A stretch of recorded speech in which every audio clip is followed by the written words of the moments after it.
have an assistant coach.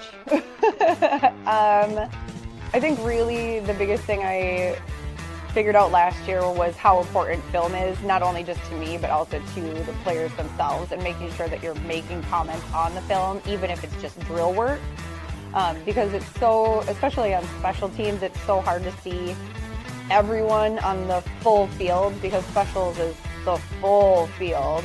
So it makes it really difficult to see in the drill. So having that film time is really important. Well, each unit has a different goal. I think one of my biggest goals for this season is I would really love to have a return for a touchdown. That's kind of, the goal every year, but for sure that's a big goal this year. I think we've got some great returners, so we have a good possibility of that. As far as the players go, like for individual goals, I really just want them to be able to feel comfortable that they understand and they know all the rules for specials, and that they could just be pulled onto any of the special teams at any point and be able to do the job and do it well. I mean, it's heart and soul, like you get to know all of these wonderful human beings and from all different walks of life, all coming together for a common goal that in years prior wouldn't have been an option for us. Like playing football as a female or as a non-binary athlete, it would be impossible, but now it's possible, and having that together, as a group, as a team, is just huge. I love it. It really, I think, is going to elevate not only our team, but our sport. The fact that we're at a college venue that's, a nice, well-known venue, I think it really elevates the sport, and that's what we need to keep doing in order to get more visibility and better sponsors.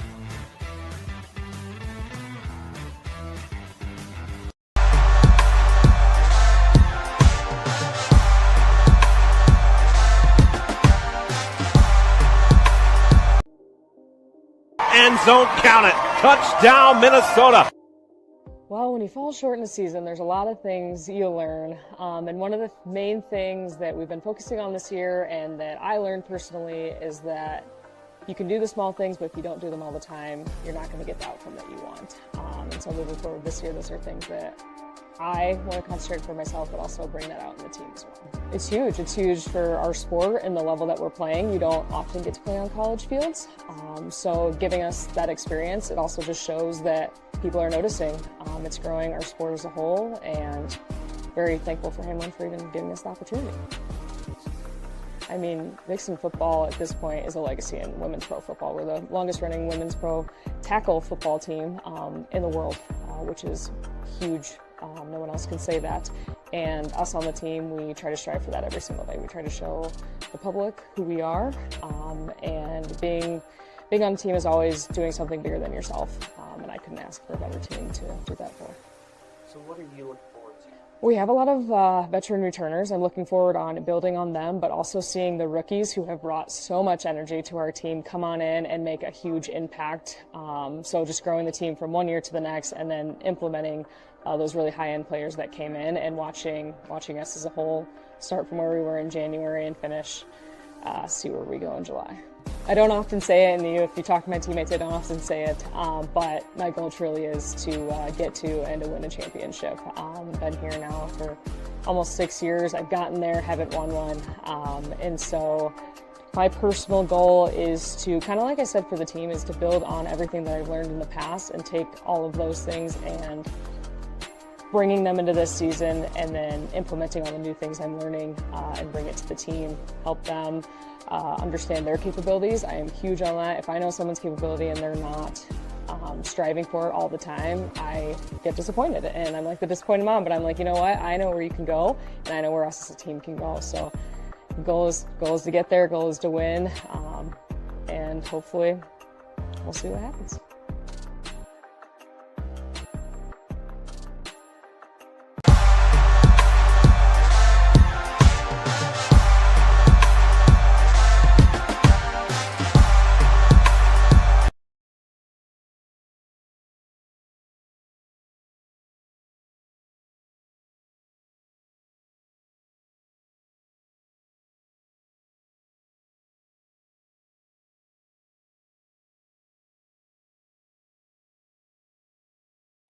be a part of it again or help it grow or help it continue, Yeah, obviously I'm very competitive, and I don't like losing, and we want to win. That's real. Not just Sure. giving you fluff there, but the way I've tried to approach things as a head coach, it can't all be about the wins. And so successful season this year. The veterans who are returning, helping them again to grow as football players, challenging them to do more, be more, bring the rookies along, challenging them to grow as leaders, more so than they might have had to be in the past because other people were in those leadership roles. But then, even with our rookies here, challenging them like, you can do this. Yes, it's going to be tough, but they're that's life. You've got a team here that's committed to helping you learn it and helping bring you along if that's what you want to do. So can, kind of bringing them along with what the veterans already know, right? Expect Minnesota to be great this year. Every year they always put a solid program out there. Right. This is our first year playing Houston. But I've watched Houston on film before. They're another good program, highly respected by me. We've got Derby City, who, I love them and that whole crew, just over the years, when we scrimmage each other and just playing them, lots of respect for that organization. Had a lot of fun playing the Indiana Valor last year, it was their inaugural year, but, they were good sports. They were good players. They were well coached. And then I think you might not have seen, but they, both teams got into a dance battle and party after the game which was it was really fun to watch. It was really fun to see. So both teams there in the middle of the field, just dancing with each other. That was a great experience for us, but also for them just as a new team, in the league. So, we get to play them again this year. And they already, have messaged us, looking forward to the second dance party in St. Louis this time, So looking forward to that. And Cincinnati, this is our first year playing them. But again, another great respected program. Just watching stats and, just what they've been able to accomplish over the last couple of seasons is nothing short of, quality. Right. So we've got a pretty good schedule, and, would like to win out, but I'll take us just playing good football and, making sure we're trending in the right direction, each game of this year. So that'll be a successful season to me. Can't wait. Let's get it going here, right? Yep, indeed. All right. Thanks for catching up with us, Coach. Sure, no problem. Thanks, Ray. Coach.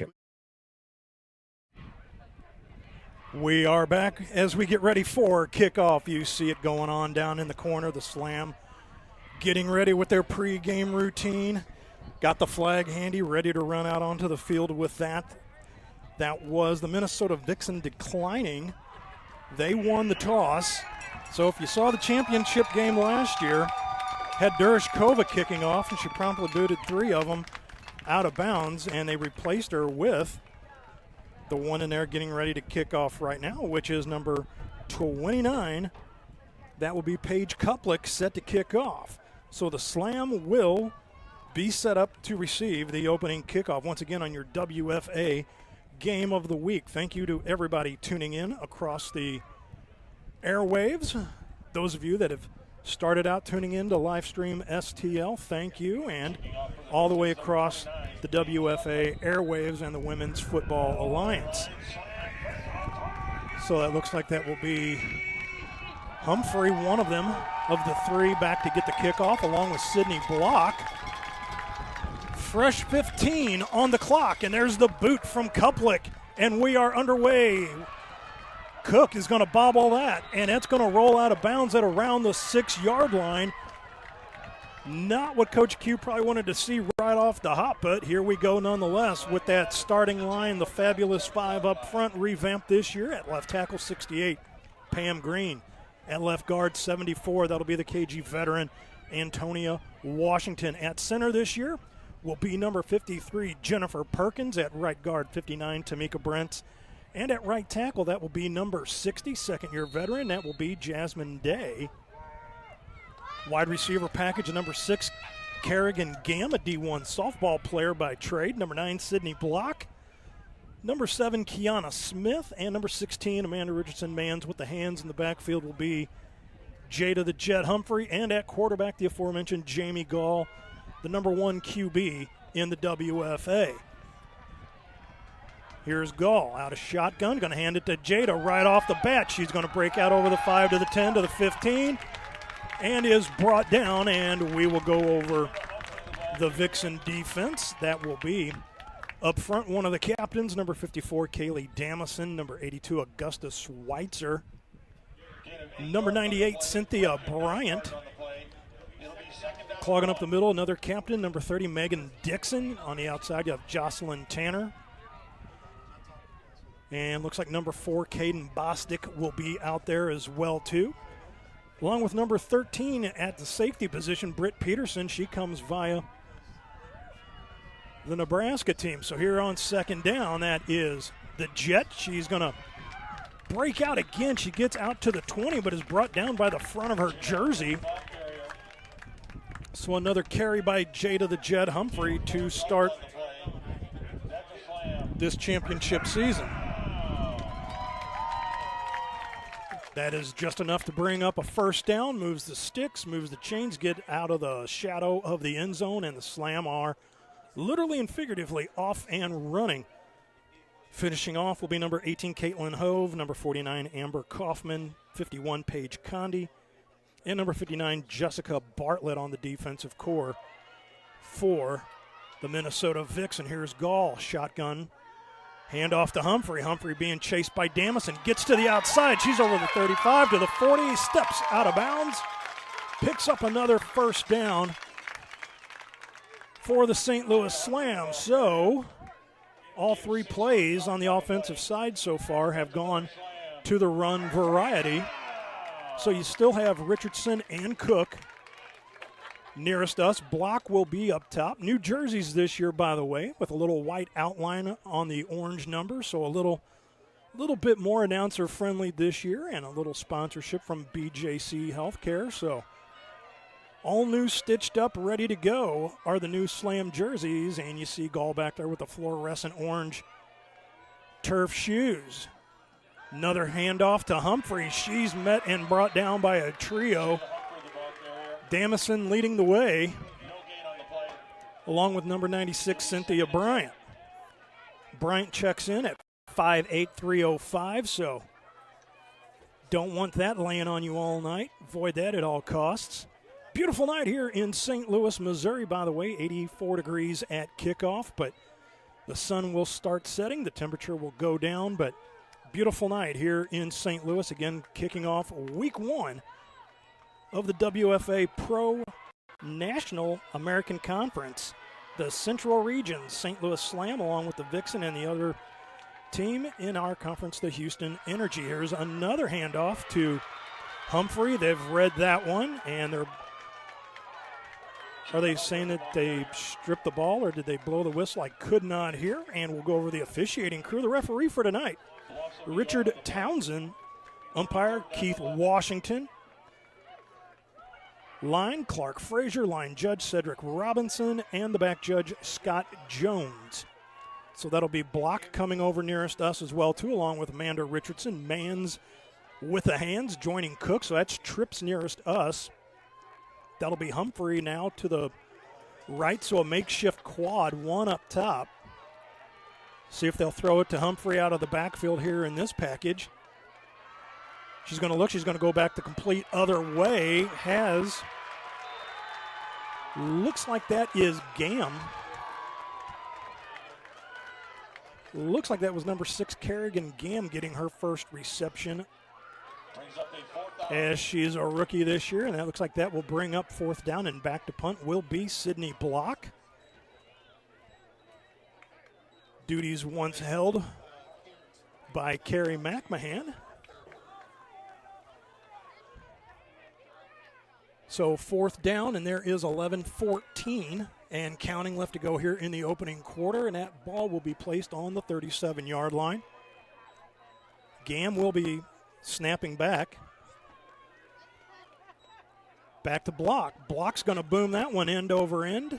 It's going to take a hop at the 40, and it's going to navigate out of bounds. Looks like the ball will be spotted at about the 36-yard line. That is where The Minnesota Vixen will take over. And we'll go over starting line up front. That is at left tackle, number 98, Sammy Kraus. At left guard, that is Sierra Ford. I believe she wears number 65. That is the center, Taylor Fox. At right guard, 66, Amy Shaver. And at right tackle, number 69, Marissa Akinsai. Receiver core looks like this. 86, Sam Anderson will be at the tight end spot. Amanda Dvorak split out right here by us. Up top, you'll have number 18, Caitlin Hove. Number 81, Jackie Radford. In the backfield, getting the ball, actually faking, was to Paige Kuplick. Erin Kelly hits her target. Sam Anderson, the tight end, out of the backfield, brought down from behind. After a healthy gain of about 20 on the play by Zariah Johnson. So we'll go over the defensive line for you for the St. Louis Slam. At defensive end, that'll be 33, Jennifer Tussey. 50, Kennedy Daniels. Number 61, Taylor Johnson. And defensive end, number 90, Sam Smiley. We'll go over the rest of the defensive package after this play. Machine Gun Kelly back to pass again. Is going to air it out to Dvorak. Kiana turns around and just off the hands of Dvorak. Nice touch by Kelly. Brooklyn Devitt, 47-21, Raven Williams getting her first start. Number 92, TJ Glass. And at the other outside spot will be number 2, Zariah Johnson. Defensive backs will be number 9, Sydney Block will be one of them, along with number 16, Amanda Richardson, Mans with the hands. And also Kiana Smith joining the fray as well. So that is third down already. 10-12 left to go. Going to give the ball to Kuplick. Kuplick rolls over one, but was met. Daniels and also Glass coming in to finish it off. Spreads it out. It's going to bring up. Well, actually, they still have not changed. So it's going to be third down now. I apologize, as they're now getting it right over on the far side of the field. Kuplick's going to check out. And as you'll see here, the field is 55 yards wide, and virtually every play you will see Kelly go half the distance over to the sideline to get the play and come back the remaining half. So almost every bit, 50 yards plus, every time just to get the play in and out. 3rd and 10 from the 37, exactly 10 minutes left to go in the opening quarter. There's a pass to Radford right over the middle. She's going to navigate her way through, picks up the first down.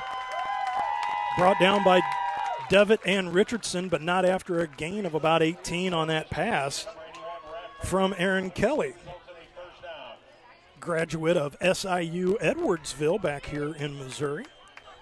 Her 6th year running the show, checking in out of the transfer portal, if you will. Number 0, that'll be Tiff Wright.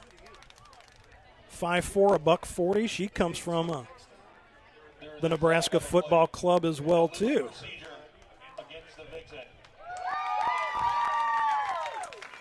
Penalty against the Vixen. That will move them back.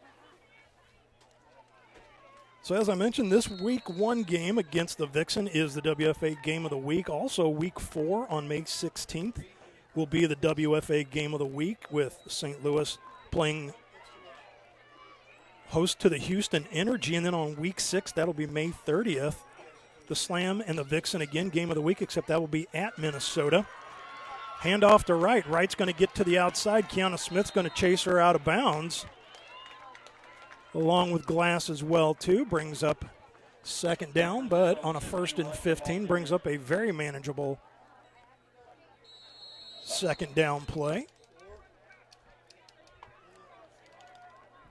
Checking in now on the offensive line will be Natalie Kalimu, number 64. And there's an injury on the play, as there's a Vixen player down, and see if we can get that identified. That might be why they're changing, as that is Sierra Ford, the injured lineman for the Minnesota Vixen. So if you're Coach Q right now, not the way you wanted to start the season with the mishap on the special teams with the ball being fumbled out of bounds deep in your own end, you're able to get a few runs in, got Humphrey some work, navigated your way out of harm's way to a point, had to punt. So at least right off the bat you got, blocked to get a punt out of her system. And then you got some snaps in from Jennifer Perkins as well, too, taking over for the recently retired Caitlin Erickson. We're back underway. Twins nearest us. Twins up top. Right in the backfield, offset behind Kelly. Kelly is going to signal right to go in motion towards us. Out into the flat. There's Wright all alone. Smith's going to wrap up. Tackled and brought down. Looks like Glass was out there, one of the leading tacklers, along with Block as well. But right now, Wright got hit out of the backfield by Kelly and then just took off like a rocket. Dvorak and Radford nearest us. Sam Anderson, and that looks like that will be number 12, Solveig Lundberg, up top as well, too. So two sets of twins nearest us and up top, and that'll be Tiff Wright still in the backfield wearing the donut. Not sure what the delay is right now with 8:25 left to go opening quarter here in St. Louis, Missouri right now. So, with it being week one, everybody's tied for first place. There you go. There's your little daily nugget for the night. Now the clock will wind. Wright goes in motion. Trips up top. Is going to try to hit her in the backfield. That's going to be thrown just behind her. That'll bring up a 4th down and 1. And if I heard correctly, it's going to bring up a 4th and 1 with the ball resting at the 19-yard line. But as you saw last year, the Slam held the Vixen when they were at the Slam's 1-yard line 4 plays in a row. Nothing new to them with them being at the 19-yard line, but a crucial 4th and 1. Snap back. They're going to give it to Kuplik. She's going to get the first down, wrapped up around the feet by Daniels, leading the way on that one. Kin. She picks up 3 yards. It'll be a first down for the Vixen.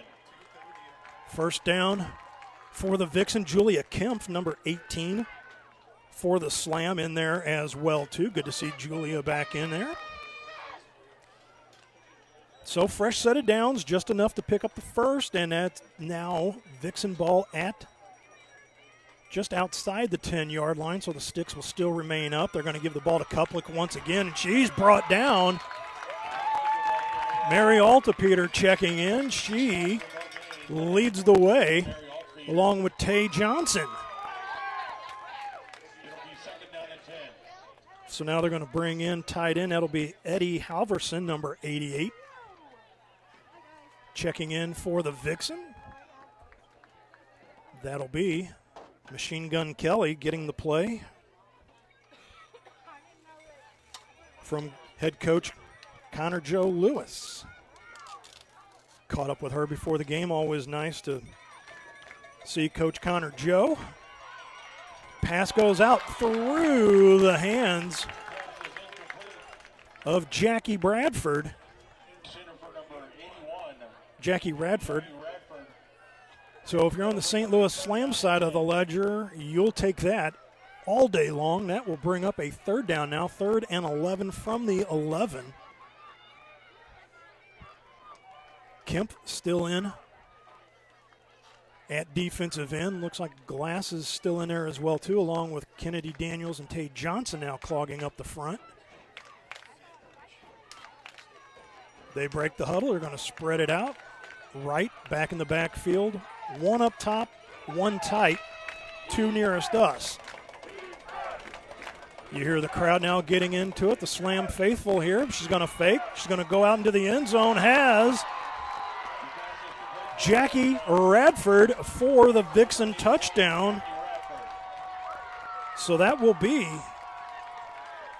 Minnesota getting on the board first, as Radford collects the 11-yard TD pass from Kelly.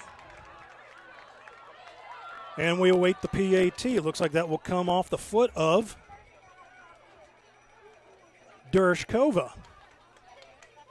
Michaela Dereshkova. Snap back a little low. She's going to put it up and through the pipes out of the hold of Lundberg. So with the Minnesota Vixen 7, St. Louis Slam nothing. We're going to head to break. When we come back, kickoff on the WFA network.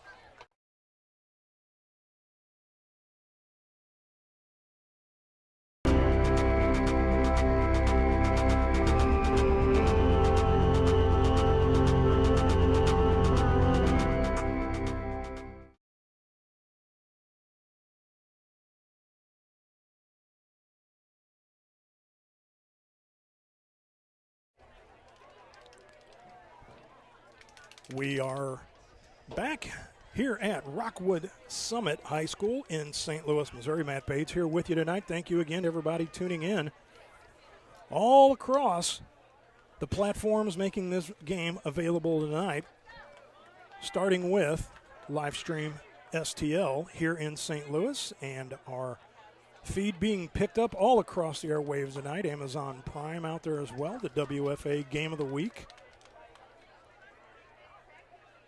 Paige Kuplik set to kick off one more time. Actually, they're going to have Dereshkova kick off, so I guess had Kuplik kick off just to see if Dereshkova was still okay to kick, and it looks like she is, so we'll see who they choose to.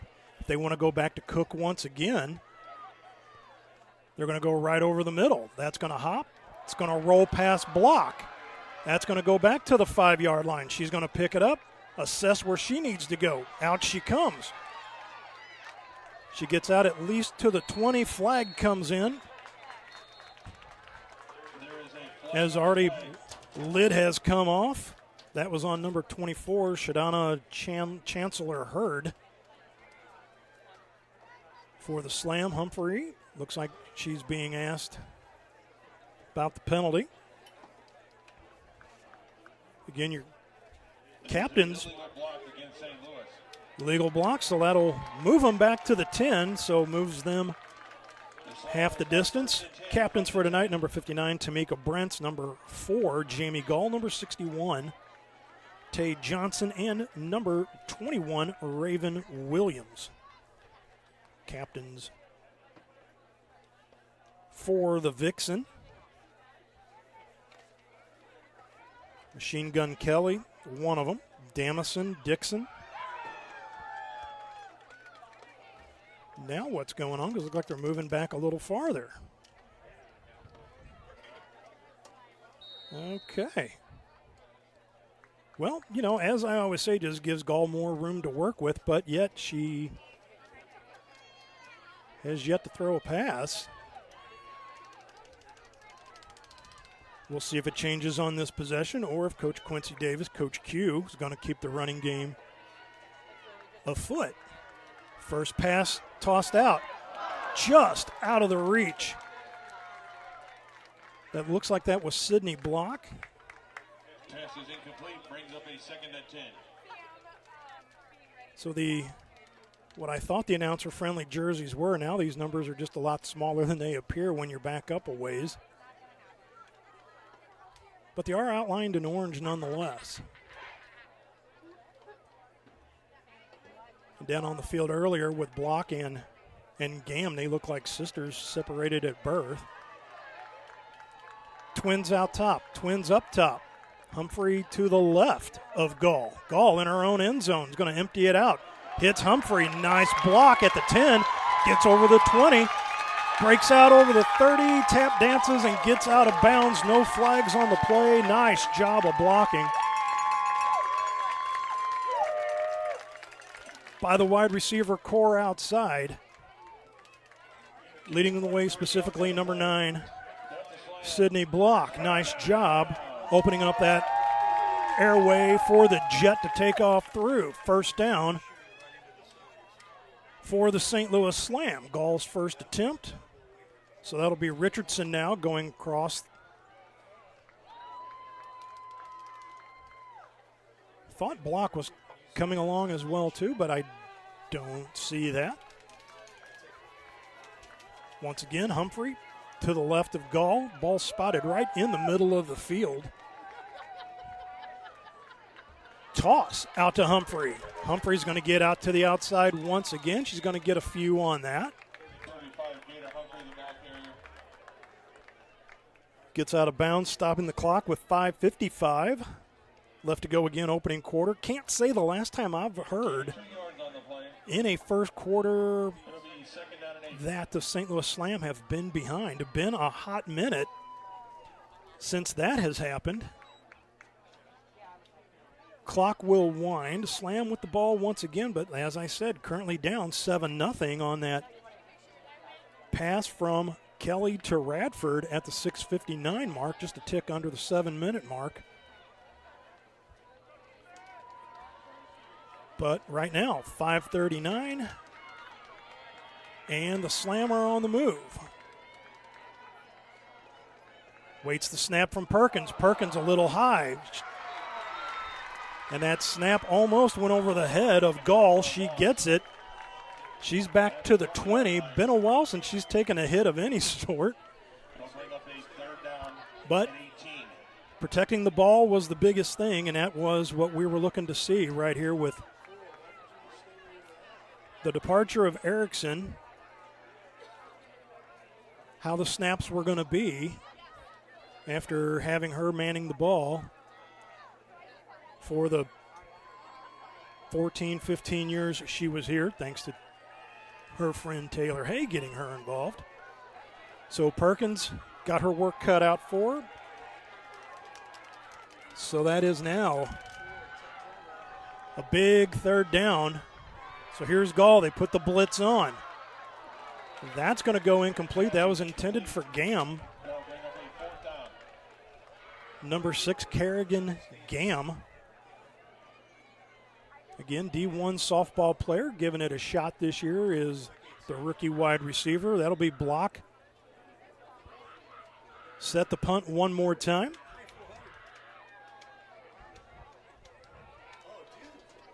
So it has been 2 punts on 2 possessions for the St. Louis Slam.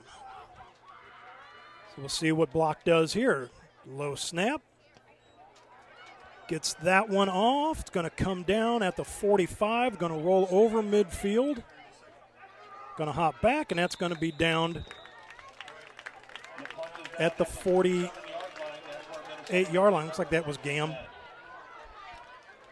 Great-looking crowd here tonight from Rockwood Summit High School. 4:22 left to go in quarter number 1, and that is Kelly with almost half of a field to work with, as the ball is being set at the 47-yard line. And actually it looks like they're going to have Gam in the defensive back spot as well too, or at a free safety spot, if you will.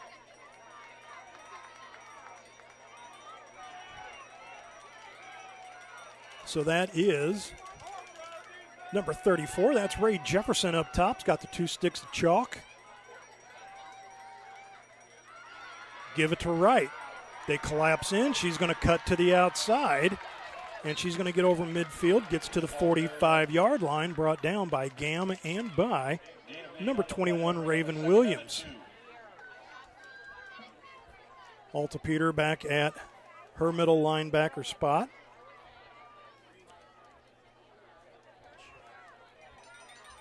Looks like that's Lynette Thomas that has checked in now up front for the Slam.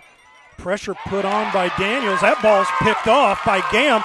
She's going to take it all the way back to the house. Being chased by Wright. Don't hit her, Brooklyn. Touchdown Slam on a pick 6. Give her 6. Welcome to the Slam, Rook. Kerrigan Gam, 5'10", 160. Did not need her softball mitt for that one. She just used both hands, picked that off, and back to the house it went. 70-yard INT return.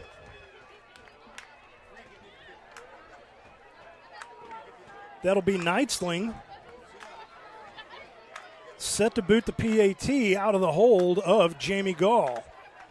Doing the quick count. Looks like they're needing one more on the personnel package. Send somebody out, put a helmet on, off we go. Boy, you talk about a game changer with 3:35 left to go in the quarter. Extra point here will tie the ball game up. Out of the hole, down, true, and through. Had a lot of traffic coming through, but we have a tie ball game. Again, 3:35 left to go in quarter number one. It is Minnesota and St. Louis all knotted up 7 apiece. Sometimes it hits. The worry. The what do I do now? BJC Medical Group is right there with you when and wherever you need care. Easy to schedule primary care close to home. Virtual visits when leaving the house feels impossible. And convenient care when kids don't wait. Real people, real care, no runaround. Just answers and the right care right now. BJC Medical Group, right there with you. And you will see that BJC logo right there on the jerseys of the St. Louis Slam this year. Stitched and embroidered on. Last year had the iron-on jerseys. They said, I think, were a result of them winning the championship the year before out in Canton. But now names, numbers, everything all stitched on this year, looking good.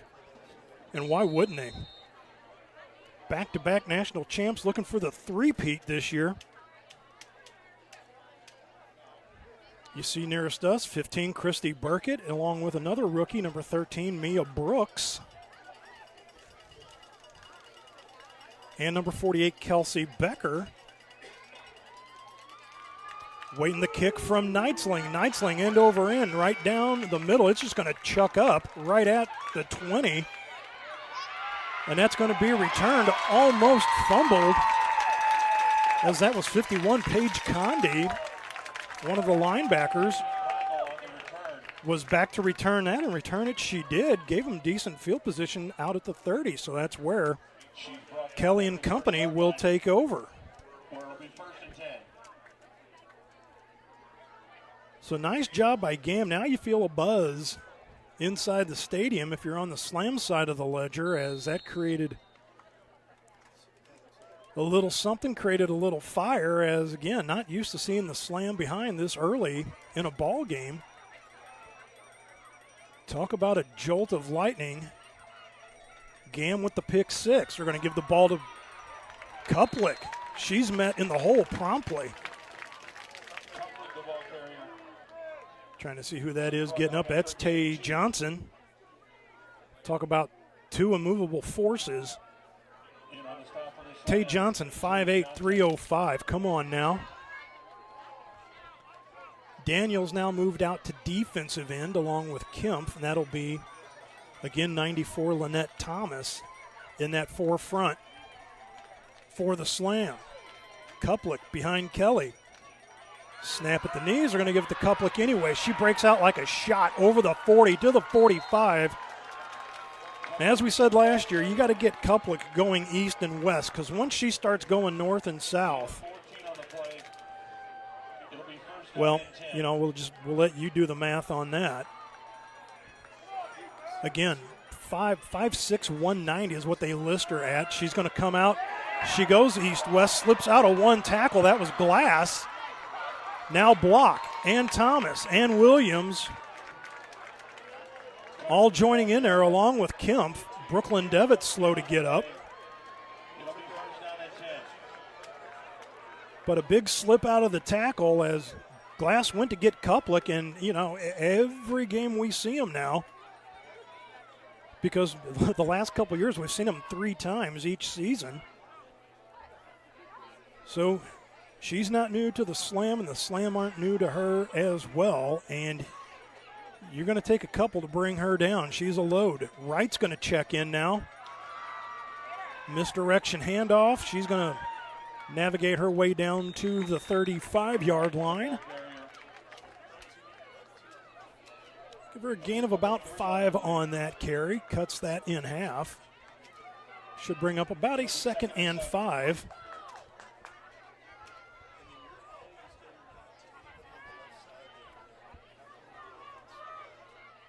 Dvorak and Radford, the two nearest us for the Vixen. Twins up top as well, too. The leg up, that's going to send right in motion again, so look for that. A little too hot on that one from Kelly. Misses right out of the backfield once again, but seen that before as well, too. We'll find out if somebody wants to make a jump on that read. They line right up offset to Kelly. Kelly, when she lifts the leg, right goes in motion, and then they've tried to hit her in the flat out of that. About the last 3 or 4 times they've ran it, twice have gone incomplete. See Connor Joe chit-chatting with her quarterback there as she goes in with the play once again. $1:28 left to go here in the opening quarter, week 1, WFA Game of the Week. Twins nearest us, one up top, tight end on the other side. She's going to go deep, has a target, that's picked off. Kiana Smith with an interception. Her first one of the season, gives the ball back to the St. Louis Slam once again, and that'll be at the 15-yard line.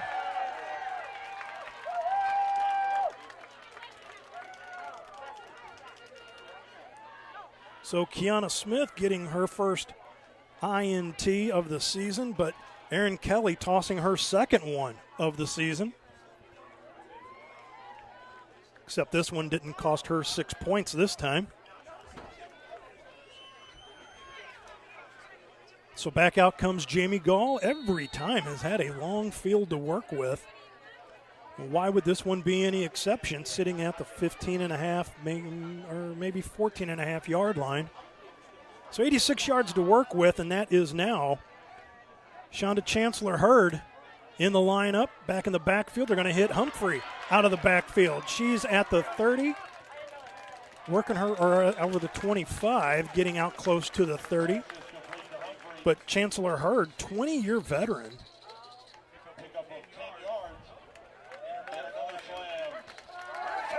That was 20 years with the Austin Outlaws. Is number 24 in the backfield there with the protective headgear on. Looks like that will be Brixen, Hannah Brixen, 85 for the Slam, who's checked in as well too. Nearest us with Ariana Cook. And I believe getting her first action is number 80, Stephanie Brown, up top. She's a wide receiver, so 2 in the backfield offset from Gall. They're going to hand it to Hurd. Hurd's first carry, and she is brought down with authority by Samira Garcia-Pedro. 6 foot 286. Couple biscuits away from that magical 300-pound mark, along with Alicia Noble, number 44 for the Vixen. Candace Bostic, number 4 here for the Vixen, right here on her own little island with Cook. So we'll see how Coach Davis wants to navigate this one. As Cook's got the speed, as you saw last year on the 87-yard TD pass that she hauled in from Gall. And it looks like time will run out here in quarter number 1, where we are all knotted up. Minnesota Vixen 7, St. Louis Slam 7. This is the WFA Game of the Week.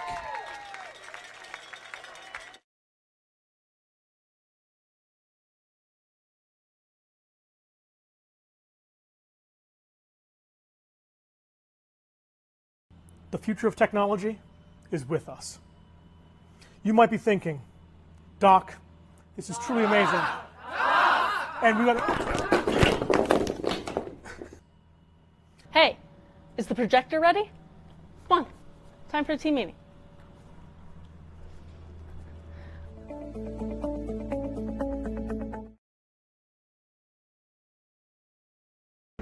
The feeling in your feet, the rhythm of ambition, that extra, that aha.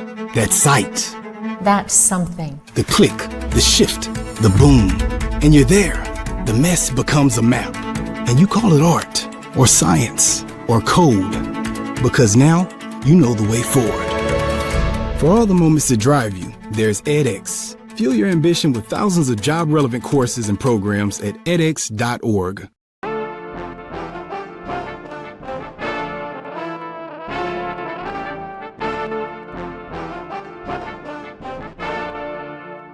Yo, Jay, what you say?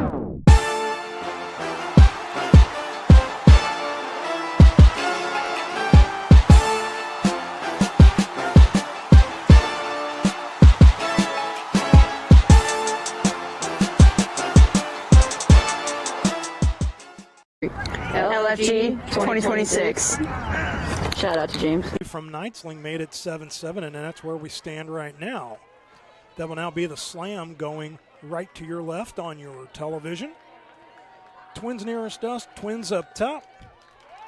Jet, they read that one, and it was not wrapping up. That was Noble out there. She read the pass out into the flat to Humphrey, had her wrapped up, but Humphrey slipped out of it, still made something out of nothing. But again, as we've seen with the pass from Kelly to Wright, that pass from Gall to Humphrey, we're going to call predictable. Gam and Block nearest us, Twins up top. Here's my take. I would fake that and then look to go deep. See if you can get the Vixen to bite on that play and then look to air one out, as you've got two fast units right here with us with Block and with Gam, and a full timeout been called by the St. Louis Slam.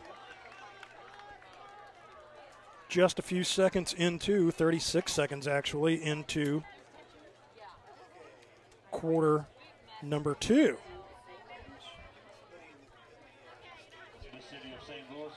So we shall see what's discussed during the timeout. But once again, I think it might be not putting so much air underneath that ball out into the flat to Humphrey. We shall find out.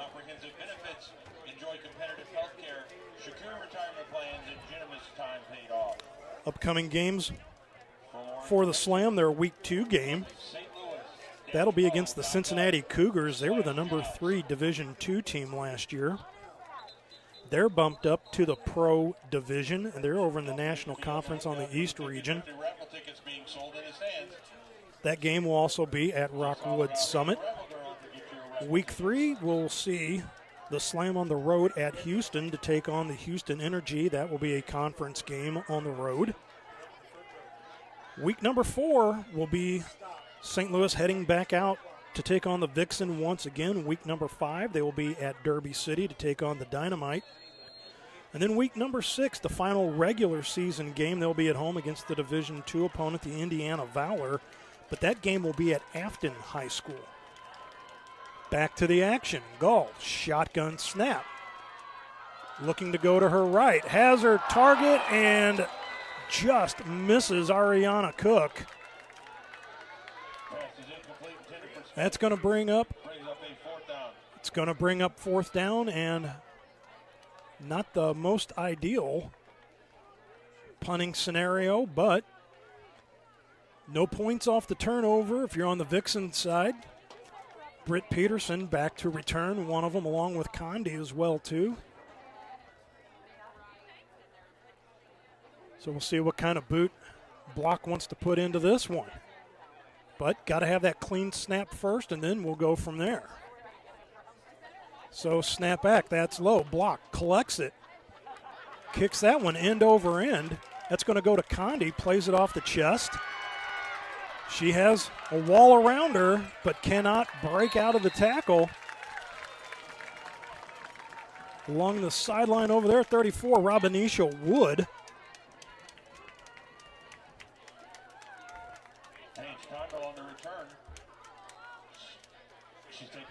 Nice job on that special teams tackle by Robinisha, another rookie. Welcome to the team.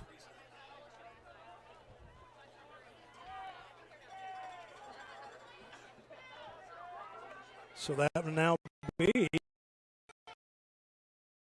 inside.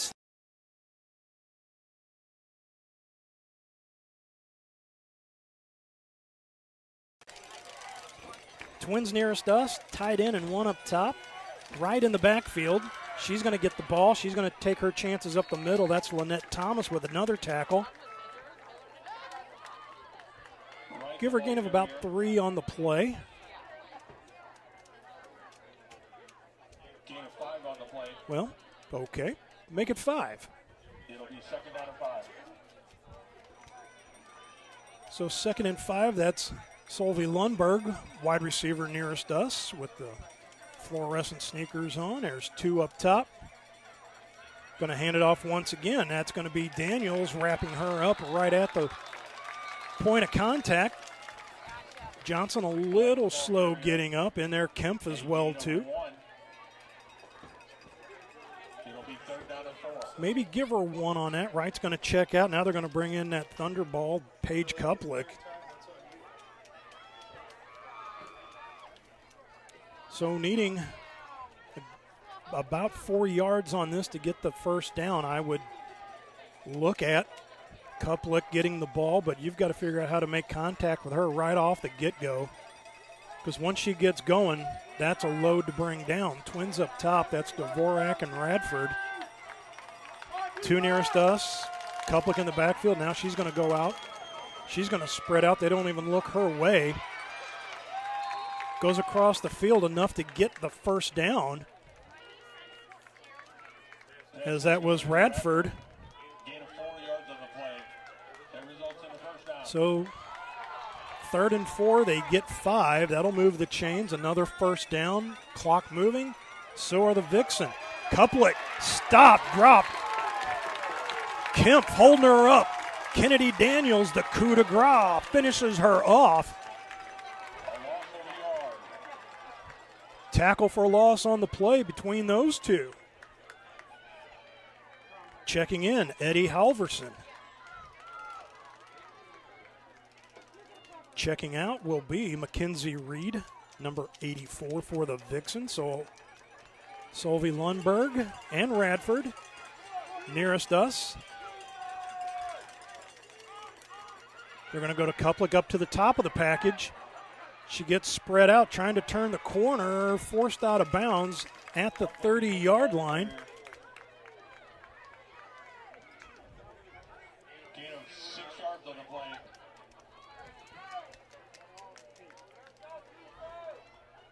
It'll be 3rd down and 4. Looks like just enough on the play to bring up a 3rd and 4. So Wright's going to check in, Kuplick's going to check out.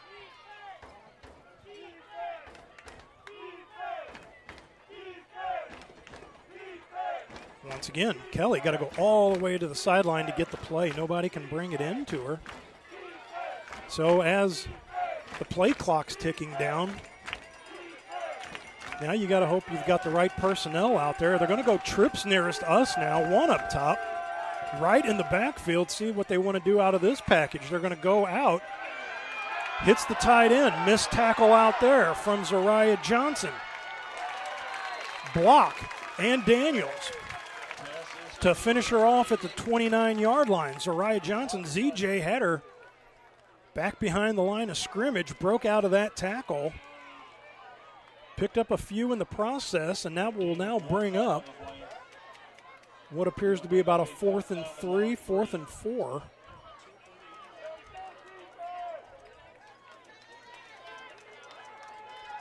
But at least, you know, Johnson on her tackle attempt was able to slow her down just enough to where other troops could come in and not allow any further damage. So once again, Kelly, shotgun snap. She's going to roll out. Being chased by Kempf. She's going to try to pick up the first down. She does on the naked bootleg, enough to get out of bounds and to get the first down in the process. So they ran everybody to the near side of the field. Kelly takes the snap, just ran the bootleg all the way out, got the first down. And the Vixen are cooking with gas now inside the 30, inside the 25-yard line. Whoop, a little misdirection, and that's Kemp coming in, and a sack for the Bearcat. Julia Kemp from the defensive end spot. Back went one way, Kelly was going the other way, and it was hello Julia Kemp time. Big 18 comes in, finishes it off with the tackle for loss. So checking back in once again, Ray Jefferson. 5'8", is Ray Jefferson. Once again, you can tell her with the white stockings and the pants rolled up above the knee, she's going to come nearest us. Radford making a signal behind her back to Kelly, so we'll see what happens with that. Had one, they're going to go short as they had the receiver coming across. Mary Altapeter in there with a tackle along with Zariah Johnson. That was Halverson bringing that one down. Or actually, that was 86. That was Sam Anderson.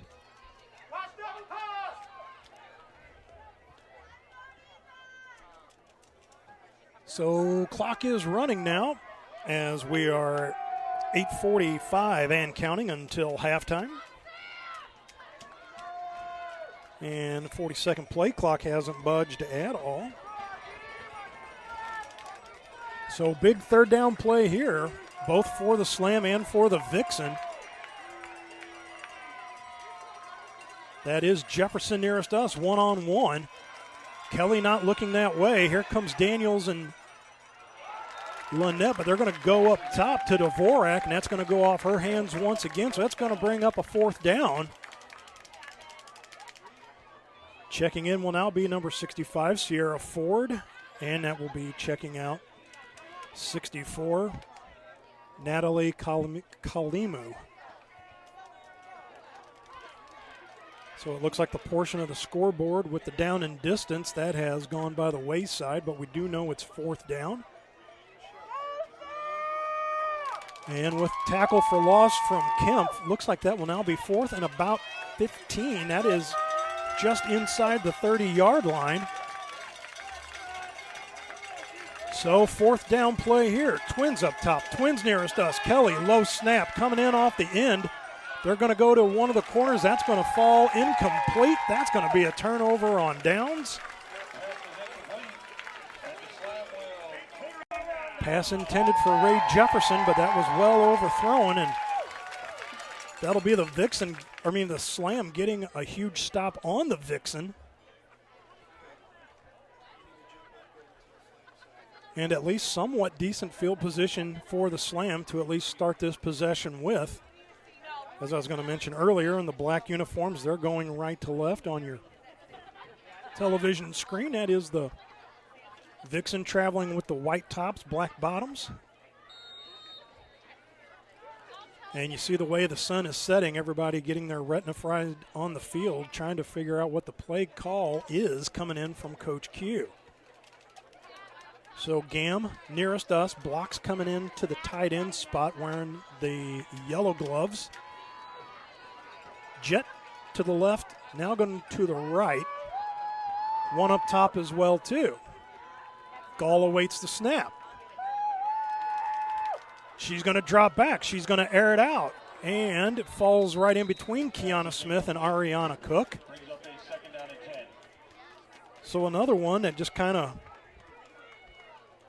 I don't want to say don't know who we were throwing that one to, but she just kind of threw that into no man's land out there. No harm, no foul. Nobody got picked off, but it does stop the clock, brings up second down. So now that will be Amanda Richardson nearest us along with Gam.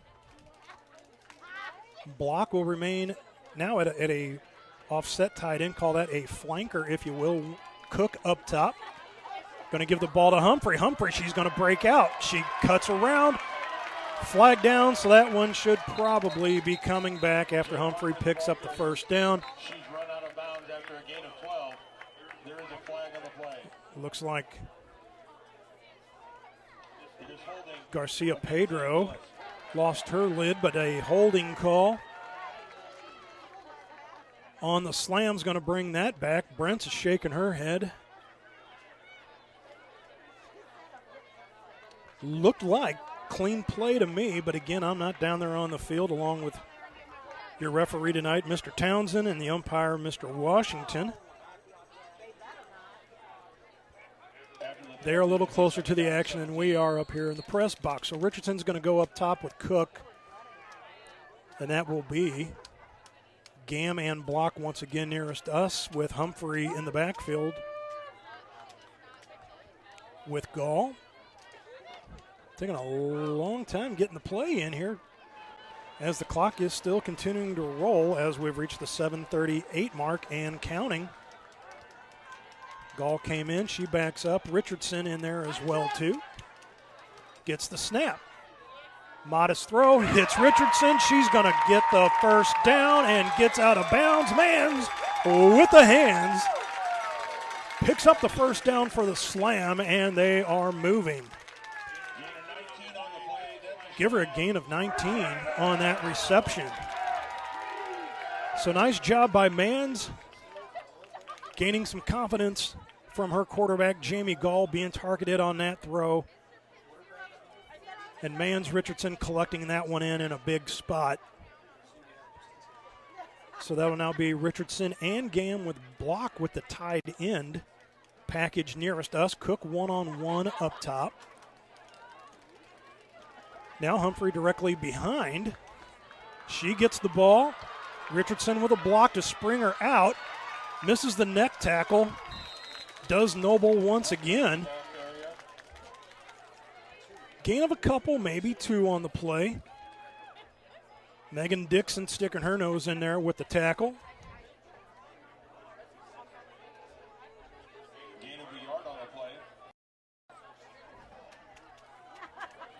So you still have your standard starters up front for the Slam out there on the front five. Gam nearest us. Block was going to join the party. She's going to stay in close, offset. Mans and Cook. Humphrey again, still in the backfield. High snap. Gall's going to roll out. She just gets rid of it. She takes a wallop from Jocelyn Tanner. Again, something that hasn't happened with Gall the last few years, having that protection that she's had. And snap was a little high from Perkins, but it looked like somebody had pulled the plug on a jailbreak, as that was Tanner coming right up the gut and had her eyes on Gall. Gall just gave it a toss to give it a look like she was just getting out of harm's way. No intentional grounding called. Chancellor Hurd back into the game. Gam and Block nearest us. Richardson, Cook up top. Snap back to Gall. Gall, she's going to pump.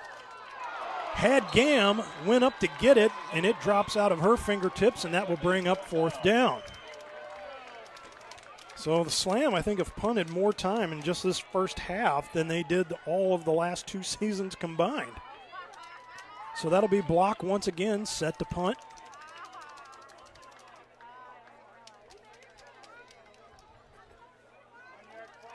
That'll be Britt Peterson and Condi back to return once again.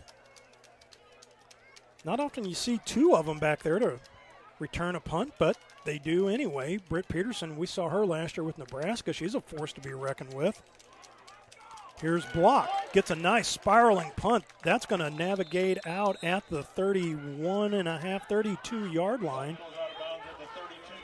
So a non-returnable punt. And it is St. Louis Slam 7, Minnesota Vixen 7 as well, too, as we continue here on the WFA Network tonight. Once again, Matt Bates with you here. Thank you to everybody tuning in as we approach 7 p.m. Central Standard Time. Just a couple ticks away from that. But, again, thank you to everybody tuning in and finding tonight's game.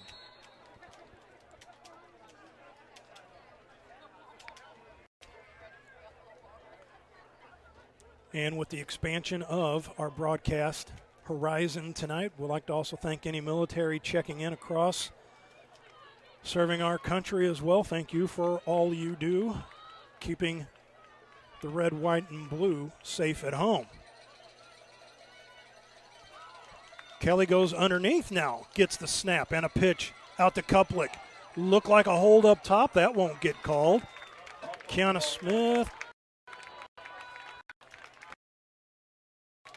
Or was that Zariah Johnson? A little far away up top. Can't really tell that number up top.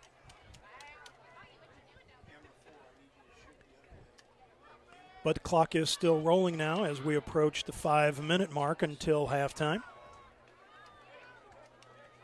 Kelly coming all the way back in with the play as the ball's on the far hash mark. She had to go all the way across and then all the way back into the huddle. 4-person front for the Slam. Kelly under center once again. Going to hand it off to Radford. Radford, she's going to come nearest us. Cuts back in. Brought down by Raven Williams.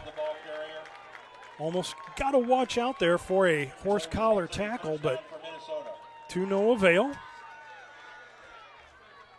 So the ball now on the nearest hash towards us. Solveig Lundberg and Radford nearest us. That will be Kuplik in the backfield, one up top with tight end up top as well too. They're going to give to Kuplik. She blows a tire right around the 45-yard line, and down she goes. Looks like they are going to spot her for a loss of about, call it loss of 2 on the play, as the turf monster came up and got her on the way by.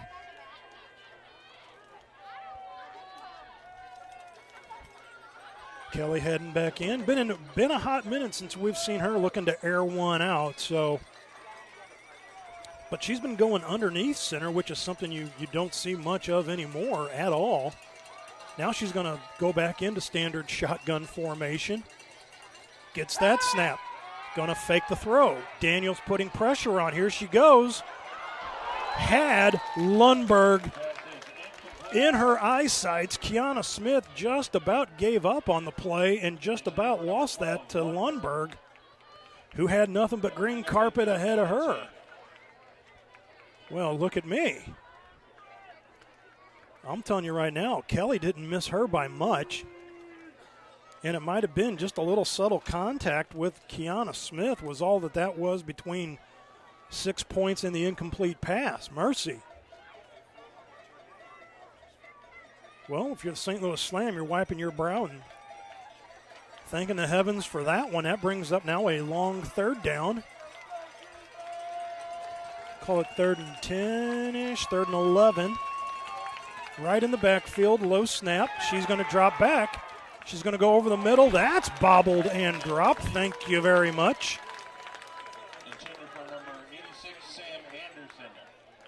Tried to hit her tight end, Sam Anderson. Off the tight end spot, but that's going to drop to the turf. That's going to bring up a 4th down. That was the proverbial looking to run before you had the ball. And Anderson was trying to bring it in, but as she was turning to head upfield, just made contact with the knee and out it slid. So that is block set to return now. Snap back. Devitt got in there like a rocket. Ball chucks up at the 30, and it's going to continue to roll. Looks like it stayed in bounds. Tap dances down to the 19, so 81 yards of turf for the St. Louis Slam and Jamie Gall to work with as 3:21 left to go here in the opening half from Rockwood Summit High School in St. Louis, Missouri. Your WFA game of the week, and boy, we have got a tight one here tonight. It is St. Louis 7, Minnesota 7. Minnesota getting out to the early lead in quarter number 1, as I had mentioned earlier, at the 6:59 mark, so just a tick under 7 minutes, and that was Radford collecting in an 11-yard pass from Kelly. But then at the 3:35 mark, it was Kerrigan Gam in her first game for the Slam, with a pick 6 of about 70 yards, and the PAT from Knightsling ties it up, and that's where we're at right now. Twins nearest us. Gall under pressure once again. They bring pressure up the middle. Kayla Doby, number 23, comes right up the gut, and Gall is down on the turf. And it looks like they're calling an injury timeout with Gall, so we'll see who's going to be quarterback number 2. As I believe she's going to have to come out for the play, and she is none too happy about that.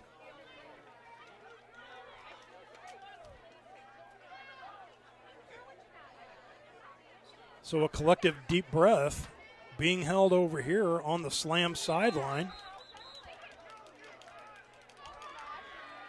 And we'll see how this is going to shake out as... So Kiana Smith is going to check in, but there hasn't been a quarterback that has checked in unless...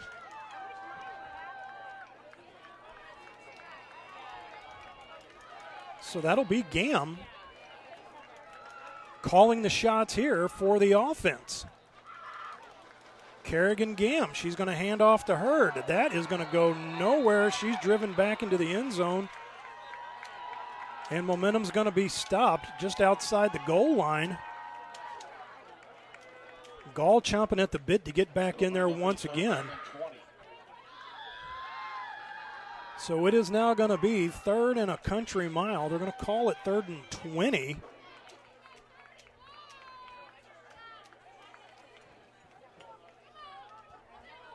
As they've got to get to the 29-yard line, and the ball's sitting promptly at their own 9-yard line.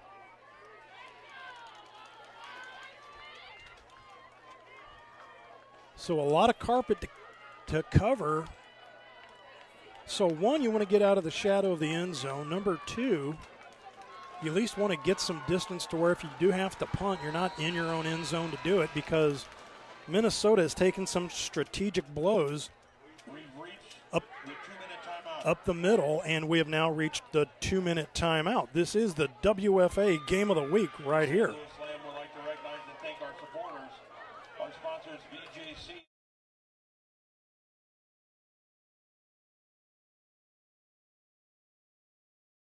Sometimes it hits. The worry, the what do I do now? BJC Medical Group is right there with you when and wherever you need care. Easy to schedule primary care close to home. Virtual visits when leaving the house feels impossible. And convenient care when kids don't wait. Real people, real care, no runaround. Just answers and the right care right now. BJC Medical Group, right there with you.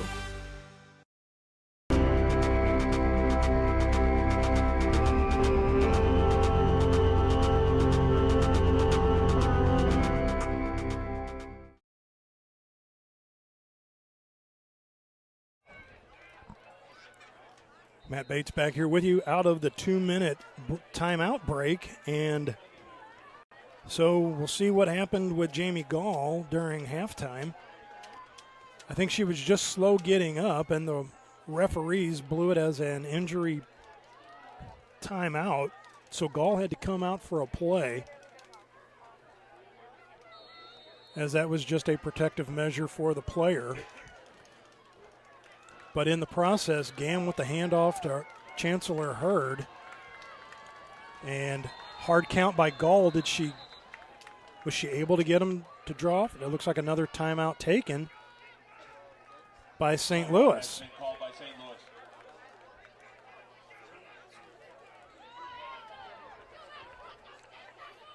So once again, last year, Jamie Gall, 2,158 yards, averaging 240 yards a game passing. And she is being tested like nobody's business tonight. Again, had that 65% completion percentage with the 34 touchdowns and 2 INTs, but it's being put to the test here in week 1. The Vixen are giving the Slam everything and then some that they can handle, as they're trying to break this streak that the Slam have set before them. So it's at least 9-0 the last 3 seasons the Slam are against them. And I dare say this is the year where if they were to travel on the road to come to St. Louis, they're putting it to the test tonight. Points at a premium here this evening, and right now sitting at a 3rd and 20. Having used 2 timeouts now. Looks like Gam will be the one wide receiver nearest us. Gall with all kinds of protection with Humphrey and Chancellor Hurd in the backfield. She's in her end zone. She's going to air it out, and that's going to fall incomplete as she tried to get Gam.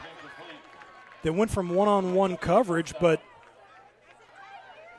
Peterson and Caitlin Hove, came in together on that. I saw the 1-8, and I thought that was a solo 8, but nope, that was 18.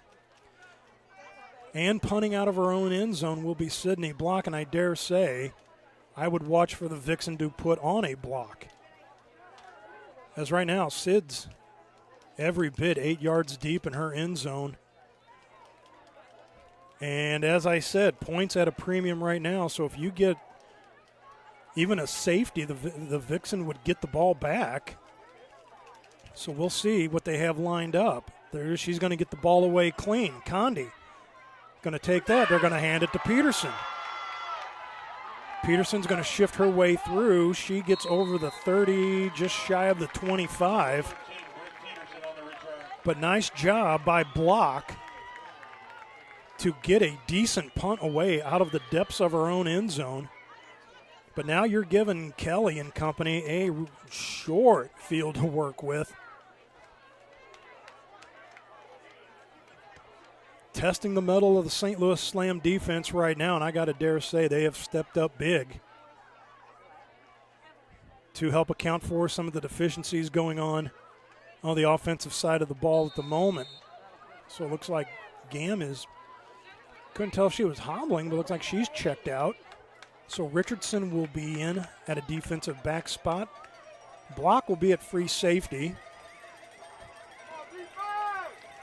Zariah and Kiana Smith.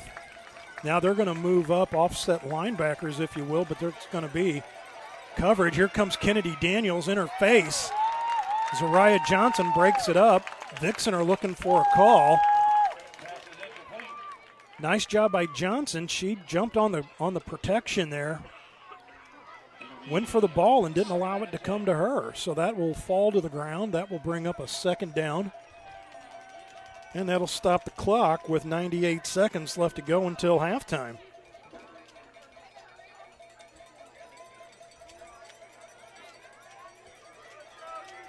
Tiffany Wright in the backfield. Twins nearest us, one up top.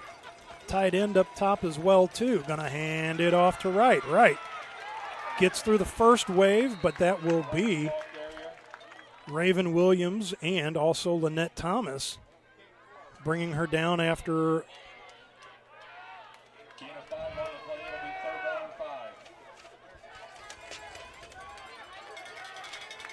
okay.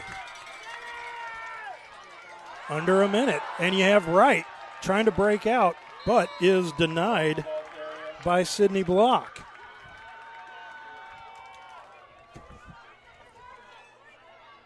Okay. Minute 8. So first and goal now for the Vixen as a spider just decided to drop out of the sky.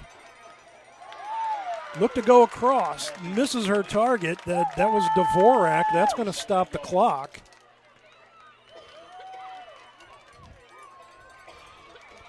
Was a good idea trying to go up there with the two wide receivers and then try to hit Dvorak above, but just not enough on it.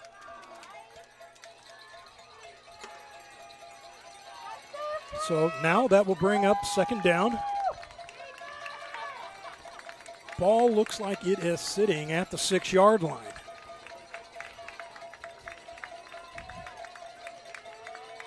So Kelly going to take the shotgun snap. Twins nearest us, one up top. Wright in the backfield. They're going to give it to Wright. She's going to sneak her way through. She goes into the end zone for another touchdown for the Minnesota Vixen. And another lead as well, too.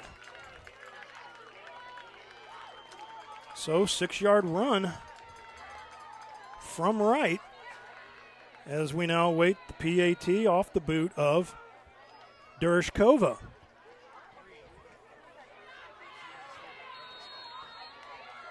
Huge extra point here out of the hold of Lundberg. snap back. Ball down, ball good. It is now Minnesota Vixen 14, St. Louis Slam 7. We're back for the remainder of quarter number 2 right here on the WFA Network.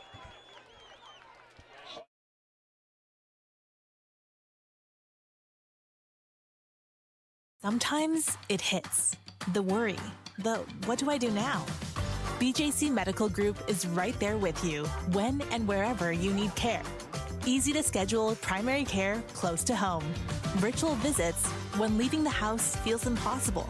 And convenient care when kids don't wait. Real people, real care, no runaround. Just answers and the right care right now. BJC Medical Group, right there with you.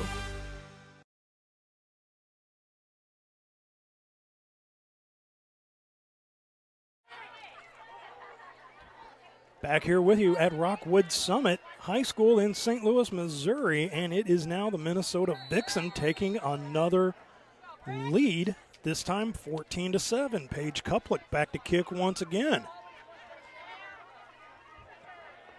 Short punch on that one. Corralled by Cook at the 25. Gets back out over the 35. Looks like she was still going, or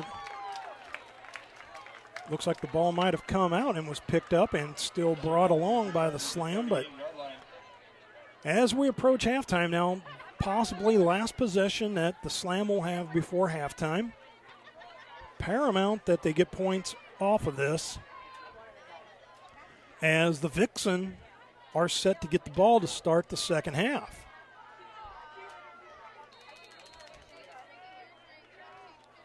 So on the Slam side of things, you want to take as much time off. So if you do have to kick back off to the Vixen, there's virtually no time left on the clock to do so. But yeah, now you don't want to turn this thing into a shootout to put points up to where you give the Vixen the ball right back with time left in the half. And the ball's turned over. Kiana Smith had her back.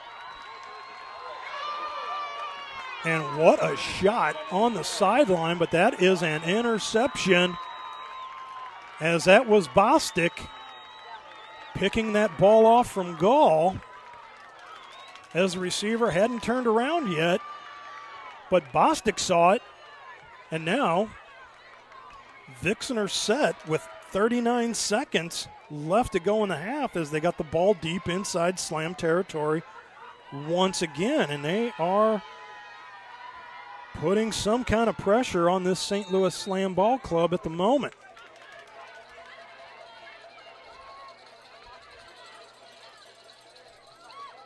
Well, everybody knew this was going to be a tough test in week number 1, but you also see some of the stuff just even in this first half with some of the key losses that the Slam had in the offseason, and now you see the product coming out now, and the Vixen are putting everything that they can on the open wounds now. But the Slam defense, see what they have up their sleeve. That's going to be another handoff to Kuplick.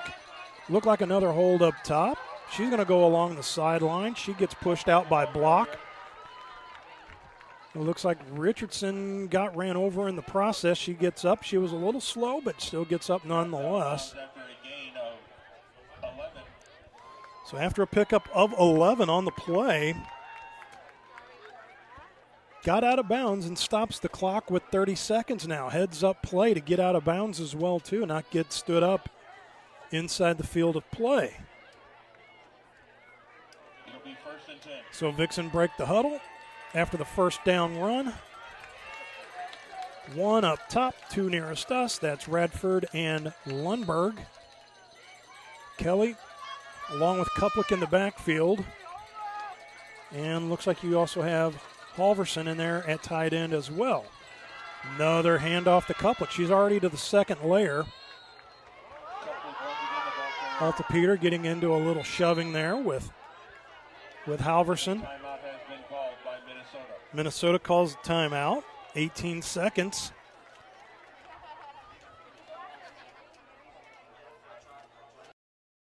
Again, thank you to everybody tuning in. Week number 1, game of the week for the WFA.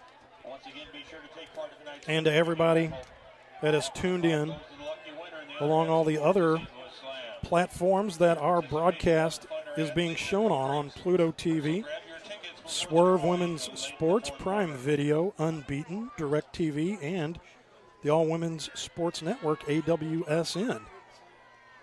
Thank you to everybody that has found the feed. Matt Bates here with you for the St. Louis Slam as part of Livestream STL's production for their home games. 14-7 is where we sit, 18.6 seconds left to go until halftime, and the Vixen have the ball at the 14-yard line with a chance to sneak in another round of points before halftime comes upon us. So Dvorak, she's going to go up top. Twins nearest us, tied in nearest us as well too. Kuplik in the backfield.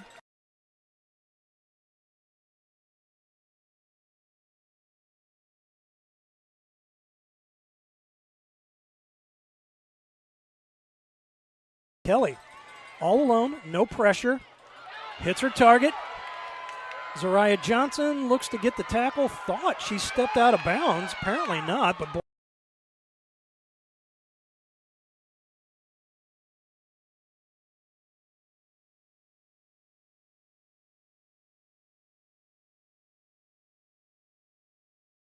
out for the Vixen. She's been waving her arms and all kinds of everything else, but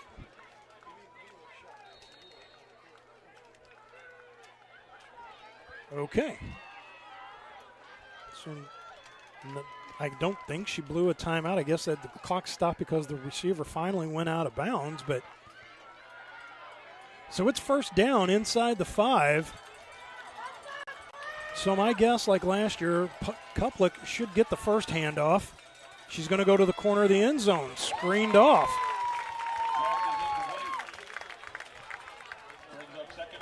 Nice job by Richardson up top, cutting off the route by Dvorak. Actually think Mans might have had just as good a shot catching that one as what Dvorak did. But the incomplete pass will now stop the clock, 9.2 seconds.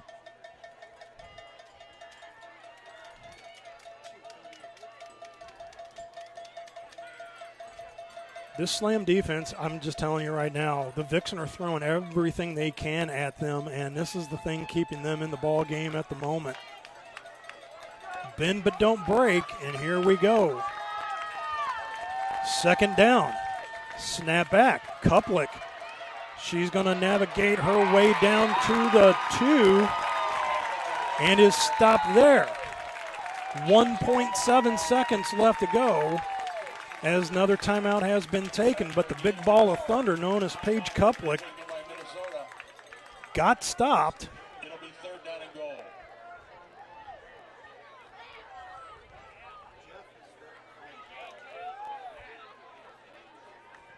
So it comes down to this as timeout has been called officially. With the Vixen with a chance to go up by 2 touchdowns. And then, as I said, they get the ball to start the second half.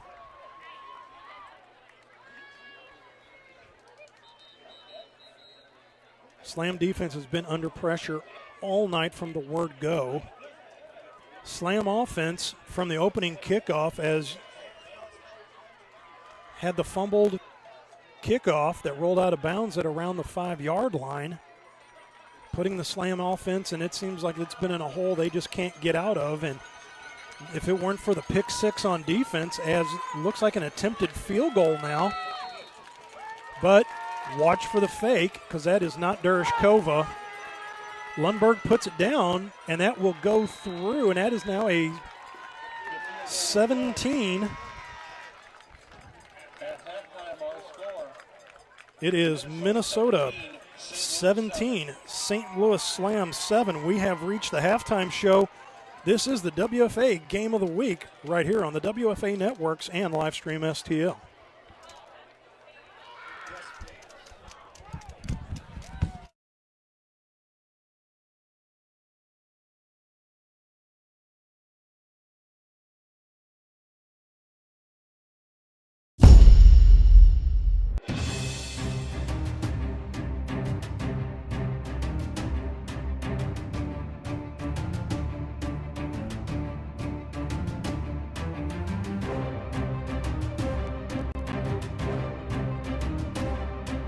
It's a new season of WFA football and our 6th on the road to Canton.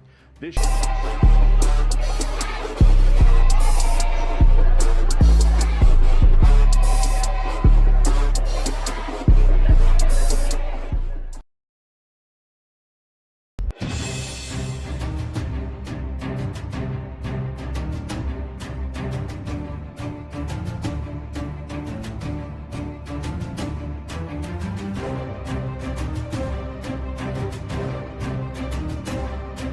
It's a new season of WFA football and our 6th on the road to Canton. This year you can catch Alex Westhead and myself, Brian Sweeney, at the halftime of each Pro Division game. Let's start by looking at the newest members of the Pro Division. Like in years past, the 2025 Division II champion has moved up to the Pro Division. We welcome the Salt Lake City Wildcats to the American Conference of the Pro Division. 2025 was the Wildcats' first season in the WFA. And behind Laura Gates and Sam Gordon, they finished with a perfect 9-0 season and the Division II National Championship. They will look to be the first team to go from a D2 championship win to a Pro Division championship appearance. And joining the National Conference in the Pro Division this season is the Cincinnati Cougars. Last season in Division II, they outscored their opponents 339 to 163. This was done with a combined 46 tackles for a loss and 18 interceptions. In 2024, the Cougars were dominant at the D3 level, winning the national championship, and last season at D2, they went 6-2. Alex, your thoughts on the two new teams in the Pro Division? It's a rare addition to have a team that has as much experience, but also the same amount of youth as what the Salt Lake Wildcats have. I'm really curious to see how they do in this jump to the top flight, but the same too with the Cincinnati Cougars. It's a team that has played against teams at that top division before and has had some success, but in an Eastern Conference that's desperately looking for more teams to emerge as threats, I'd be curious to see how Cincinnati does in there. The rest of the National Conference looks like this. After a 6-3 finish in 2025, the DC Divas look to make a second straight trip to Canton at the end of July. Missing the national championship by one game and finishing 6-2 last season are the Pittsburgh Passion. And rounding out the National Conference are the Tampa Bay Inferno, who went 2-5. Alex, Philly was replaced by Cincinnati. And we also have three very well-established teams in the National Conference. Who represents this conference in Canton this year? Well, until we actually see what these teams are able to do, you have to go with what we know from years past. For me right now, you look at DC, you look at Pittsburgh, and you figure it's probably one of those two that'll be in Canton, Ohio. I think in years past I was a little harsh on the Pittsburgh Passion, where there were so many injuries that really made it difficult for them to advance into the championship game in 2024, specifically against Boston. Same too last year against DC when they ran out of time and weren't able to withstand the pressure that DC put on them. I think if Pittsburgh can stay healthy, I like what they have as a team this year, but that's my biggest question for them, is that health. Can they stay healthy for a full regular season and postseason? Likewise with DC, you look at that team and they had a lot of exciting comebacks. How do you play a full four-quarter game this year for the Divas? And rounding out the American Conference, finishing 2025 at 5-2, the Cali War looked to get back to the national championship for the first time since 2021. After their first non-winning season this decade, the Houston Energy looked to rebound and improve from last year's 500 finish. Also finishing 3-3 in 2025, we have the Nevada Storm. They won the D3 championship in 2019 and the D2 in 2021, but have only made the postseason once since then. Since their Division II championship in 2022, the Mile High Blaze have been looking to get back to a national championship. Last season, they finished 3-4. Finishing 2025 at 4-4 and making the postseason every year since joining the WFA in 2017, the Minnesota Vixen look to make it back to Canton for the first time since 2022. And rounding out the American Conference are the St. Louis Slam. Not only have they won back-to-back Pro Division championships, they have not lost a game since the 2023 National Championship game. Alex, Dallas was replaced this season by Salt Lake City, and the rest of the American Conference is loaded with talent. Who represents this conference in Canton at the end of July? Well, a deep, talented conference that even got deeper just by adding Salt Lake City alone. You look at the teams, and I think St. Louis is the place to start because they have the championship pedigree. They lost some on the offensive side of the ball, specifically Taylor Hay at running back and at the center position, but they also added some in the offseason too. Great skill positions. We've talked about them at length before. Jamie Gall's still a great quarterback. There's a lot to like in St. Louis, and I think that the other teams have risen to try to get closer to them. Minnesota adding a lot of nice pieces from a Nebraska team, maybe thinking about making a change at quarterback as well. I like what Minnesota's done in this offseason. Curious to see how it plays out in the field. And then you look at the Cali War, another good team. You're looking for some more defensive help, but Spidey Barrett remains the best individual player in the league by far. If she can continue to get assists from great quarterbacking core that the Cali War have, they could be a challenging threat as well. And then the other part, you look at Salt Lake, a team that is young, but a team that is experienced. That could be a team that has the potential to be that number one team, not just in the American Conference, but in the WFA as a whole. Lois Cook is back this season to introduce us to the players that make up the Pro Division. She kicks things off this season with Laura Gates of the Salt Lake City Wildcats in her segment, A Timeout with Lo. My name is Laura Gates. I play quarterback and safety, and I play for the Salt Lake Wildcats.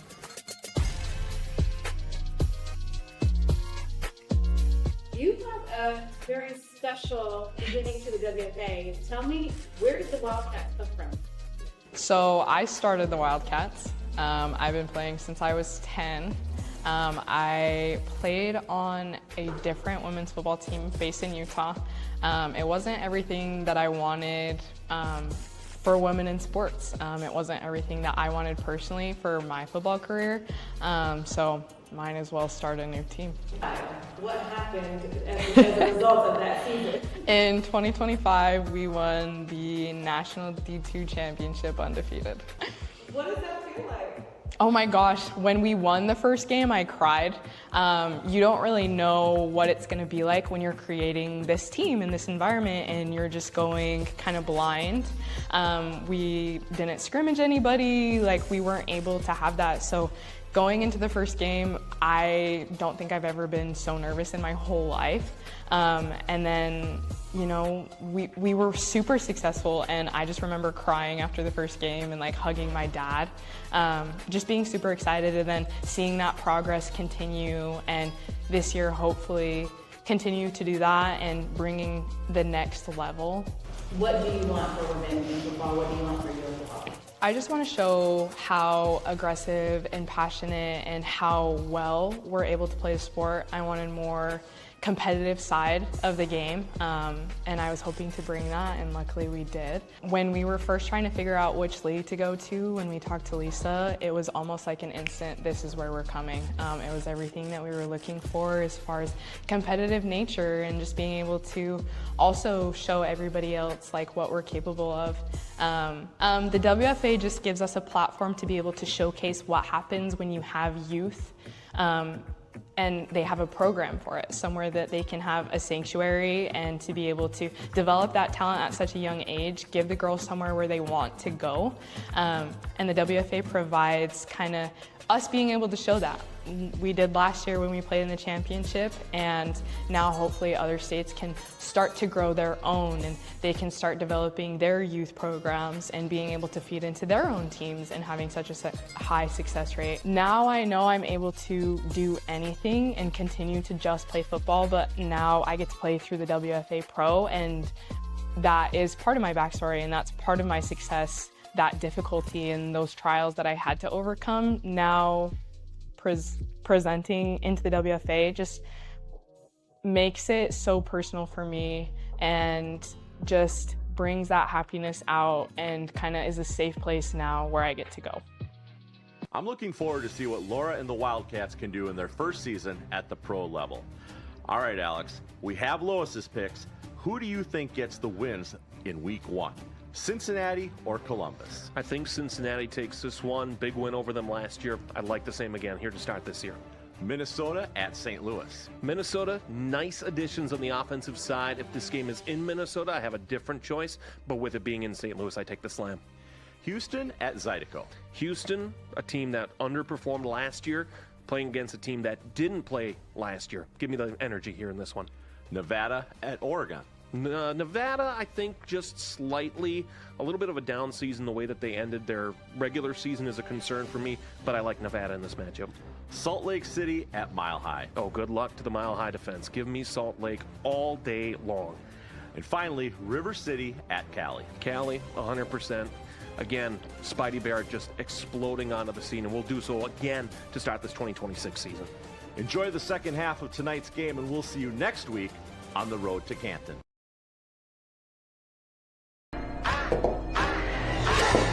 Has the first down. Barrett breaks a tackle into the 20. It picks up a block. He's going to get in the wide open punt and take him down.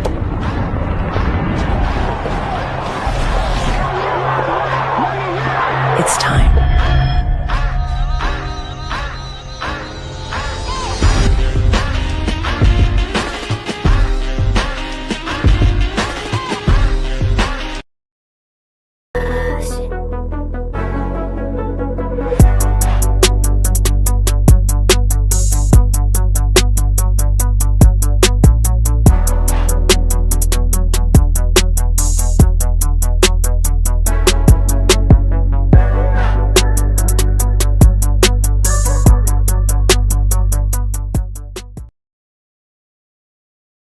We're all football players. Y'all are football players, okay?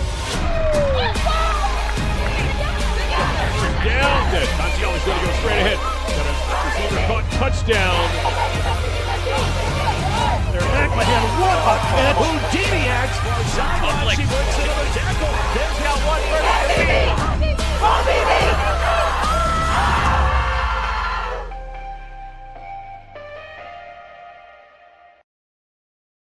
Dawn, champions are made. Every fan, every athlete, every moment counts.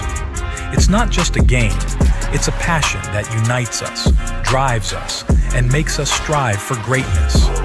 Greatness is wherever fans connect and call home. We believe in the power of the community. We believe in turning passion into action. We bring fans closer and transform loyalty into unforgettable experiences. Join us. Make every moment matter.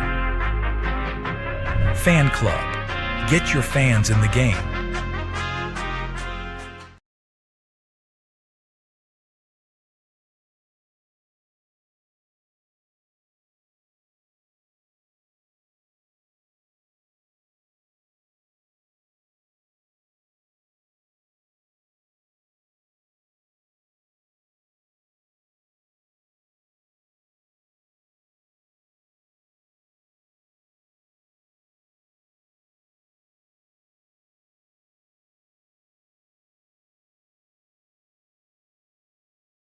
You know the moments, the feeling in your feet, the rhythm of ambition, that extra, that aha, that sight.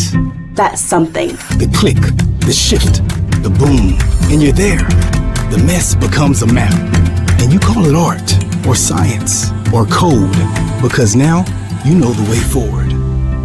For all the moments that drive you, there's edX. Fuel your ambition with thousands of job-relevant courses and programs at edX.org.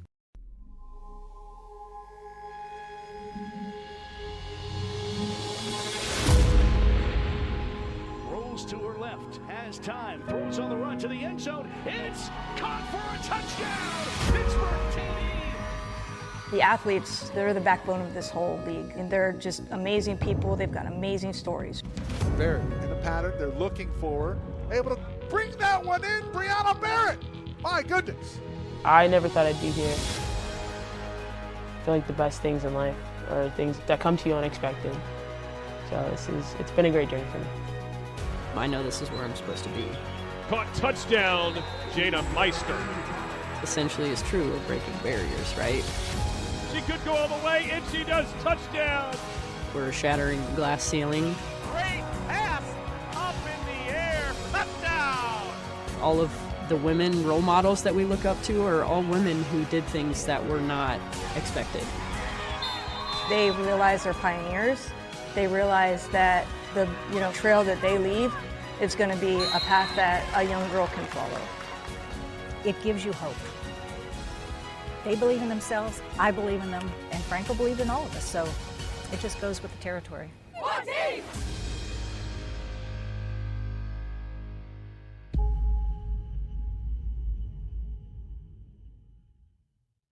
And as we can see,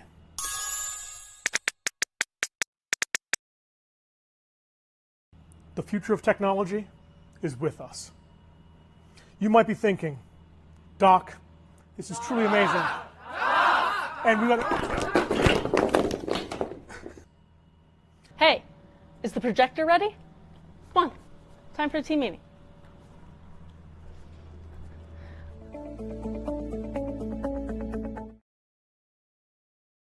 The feeling in your feet, the rhythm of ambition, that extra, that aha, that sight. That's something. The click, the shift, the boom, and you're there. The mess becomes a map, and you call it art, or science, or code, because now you know the way forward. For all the moments that drive you, there's edX. Fuel your ambition with thousands of job-relevant courses and programs at edX.org. 2026. Shout out to James. Yeah. I should feel like I should feel like I should feel like I should go. Go. Feel like I should go. Feel like I should feel like I should feel like I should feel like I should go.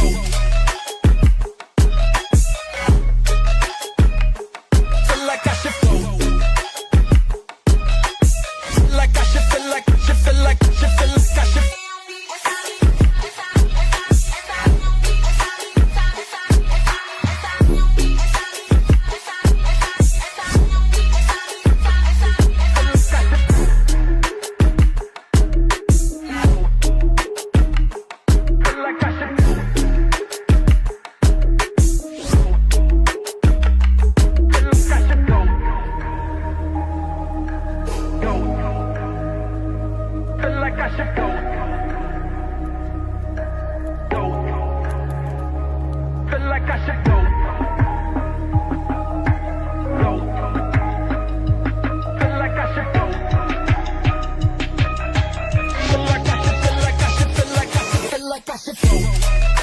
Knightsling is going to boot that one all the way down. That'll be handled by Dvorak.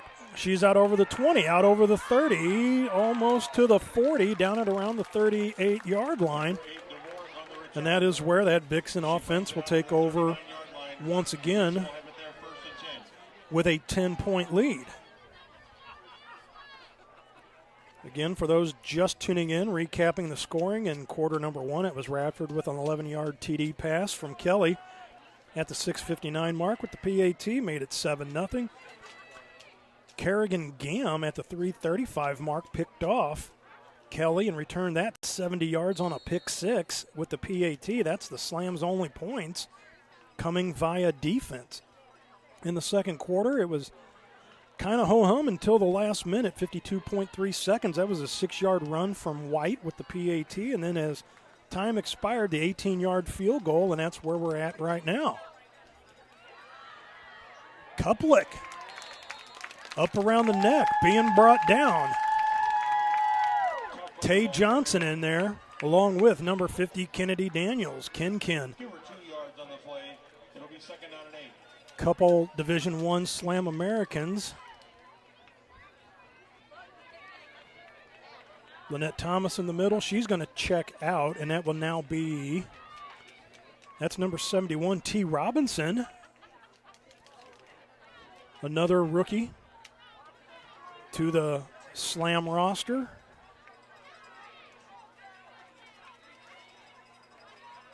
She comes in 5'10", 250. That's going to be Radford in motion. Kelly just going to put that one in the dirt. That was an incomplete pass. I saw that from up here, so should be an easier call for the referee. Richard Townsend on that. You even have the back judge coming in as well, too. There's Scott Jones waving it off. So brings up a 2nd and 8.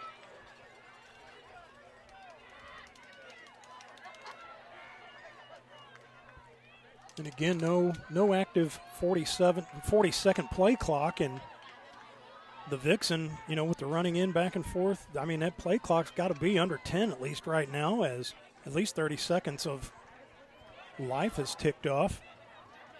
They're going to break the huddle. Lundberg nearest us, Radford, the other one nearest us, one up top. Kuplick in the backfield once again joining Kelly. Snap back.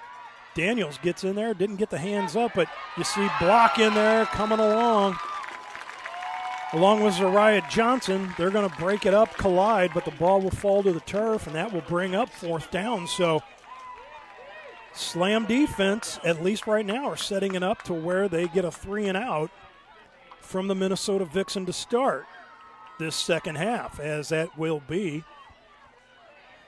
number 30, Megan Dixon, set the punt. All hands on deck for this. Devitt, she gets in there. The ball goes over the head of Dixon. She downs her at the 18-yard line. So things just went from bad to worse for the Vixen on that, as not only did they not get the ball off, the snap rolled back to Dixon. She goes down, falls on it at the 18-yard line. Devitt was in hot pursuit. So Jamie Gall and company get a chance to just come right out in this first minute and look to put a score up. But got to have a clean possession along the way in order to do that. So in the whole grand scheme of what did we learn at halftime, we will find out, as I'm sure Coach Q was none too happy about the performance from the offensive side in the first half. Gam, Block, nearest us. Cook up top. Jet in the backfield to the left of Gall. Low snap. She looks to air it out to the corner, and that will fall incomplete in between two Minnesota defenders, as Bostic was one of them way up top, which went from a one-on-one going to the corner to where all of a sudden it was two defenders and turned into Cook trying to break it up and not get intercepted. So that'll bring up second down now. So you would think they'd look to, get the ball to Humphrey, get her a run in, or at least go to Block or Gam up top. Well, there's Humphrey. She's going to try to navigate around to the top. She does. Sneaks in, gets about 5 on the play, and you see the whole herd of cattle over there looking to bring her down. But to no avail. We'll see if they ruled her out. Apparently not. She was upright in the field of play, so clock will continue to roll. 2.5 minutes into this third quarter.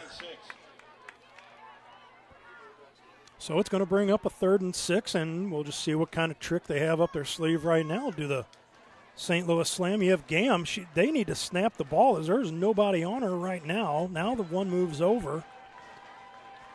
Looks like Lundberg's debating about whether to blitz off the end or not, but you got Gam one-on-one.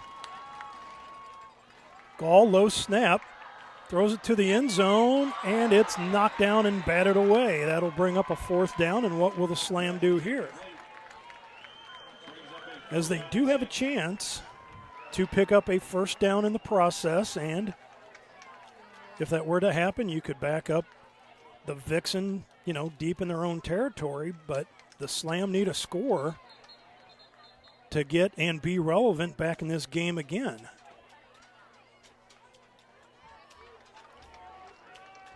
So you have Gam and you have Block. I mean, one scenario, you could bring Block out of that package, run her across the middle of the field, see if you could get, because they've got the middle of this field blocked up. And they don't they're not looking to be dropping anybody back either. They're sniffing around the nose of the football, so we'll see here if they run a fire drill with Gall. She's going to get it. She's going to pump. She goes to the corner. Kiana goes off of her hands and out of bounds, and that will be a turnover on downs for the St. Louis Slam, and back out come the Minnesota Vixen offensive personnel once again. 3 minutes and 7 seconds into quarter number 3, and it's been an entertaining 3:07, I dare say.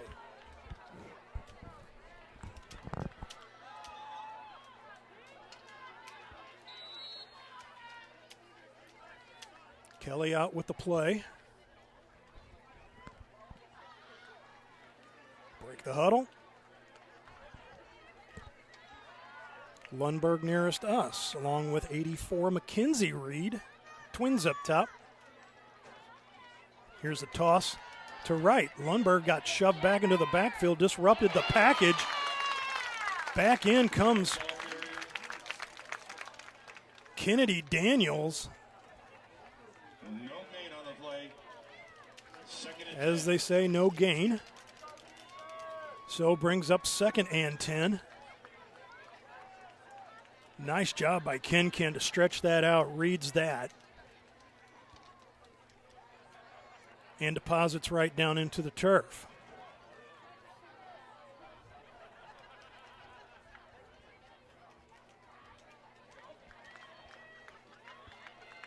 So that will now be Ray Jefferson, the lone back, nearest us, Twins up top, right in the backfield. Daniels trying to put pressure on, can't come around. Ball is going to wind up falling incomplete. Brings up 3rd down and 10.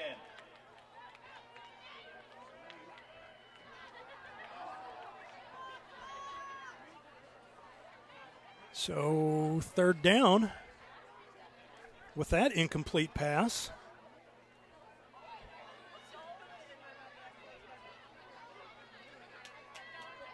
Kelly, once again, all the way to the sideline, all the way back out.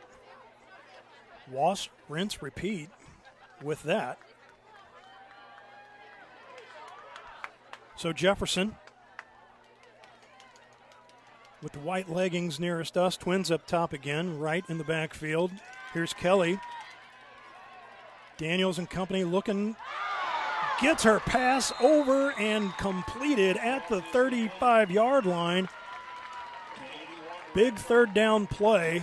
Falls right in between Johnson and Devitt. Radford collects the pass on the big 1st down. She's going to check out. Halverson will check in now. Was the stop that the Slam were looking for, but to no avail.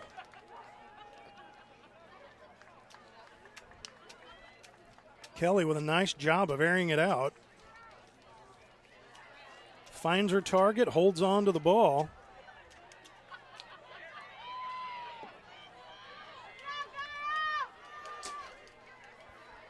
That's going to be Jefferson going in motion. They're going to fake to her. They're going to pitch the other way back to right. She's going to be ran out of bounds and pushed out. Right, the ball carrier. Looks like that was Glass pushing her out, number 92. TJ Glass. It'll be 2nd and 6. So Glass and Thomas both will check out.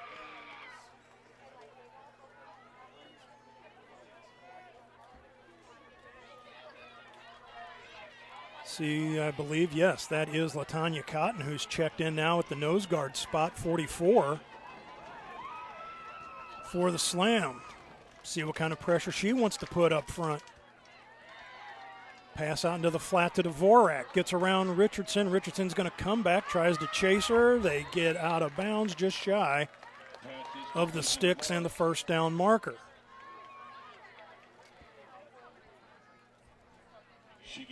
Cotton they used last year on a more defensive end spot, but that's being occupied by Kennedy Daniels right now.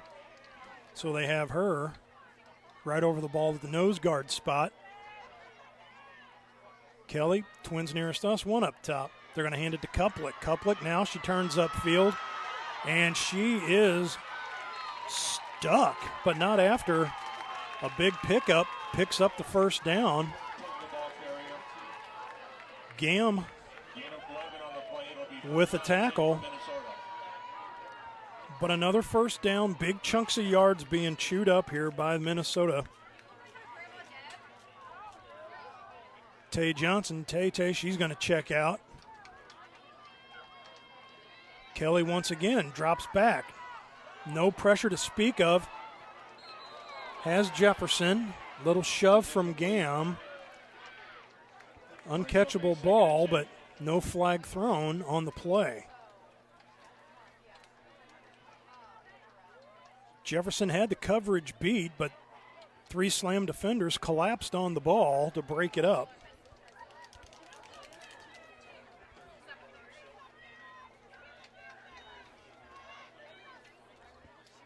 So, brings up second down with that incomplete pass. Again, another huge third down pickup for the Vixen to keep this possession going.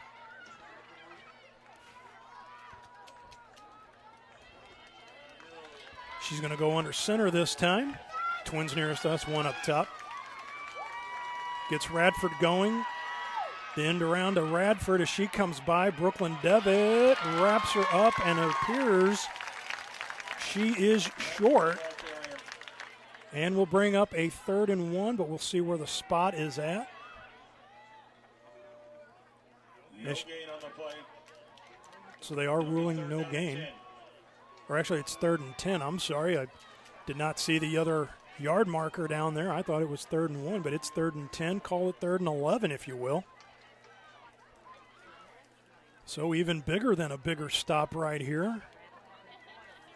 As the Slam, if they can get a turnover on downs, they're sitting at their own 44. But right now, the Vixen have the ball. They have control of their own destiny. They go Twins back up top once again. Kelly, no pressure to speak of up front, and that will fall incomplete. That will bring up 4th down. And Kelly trotting off the field, so it does look like they will go to their punt formation and Solveig Lundberg. And that will be Sydney Block set to return. 17-7, still the score. 7:37, the amount of time left to go in quarter number 3.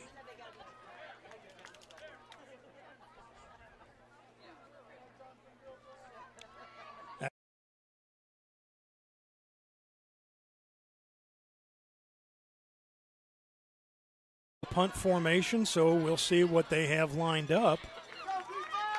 As there's one up top, offset flanker, 2 nearest us. We're going to give the ball to Kuplich. Cotton was in on her. Kennedy Daniels chasing her like nobody's business. Mary Altepeter right there at the sideline. Just enough contact to not get the flag thrown, so that will now be a turnover on downs. And actually, that is E. Wagner, number 43, that has been on defense, as I see the hair that has moved away, revealing the 3. So that was not Cotton out there. That was E. Wagner getting her first snaps in on the defensive side of the ball for the Slam. But now we flip the script, and out comes the Slam offense.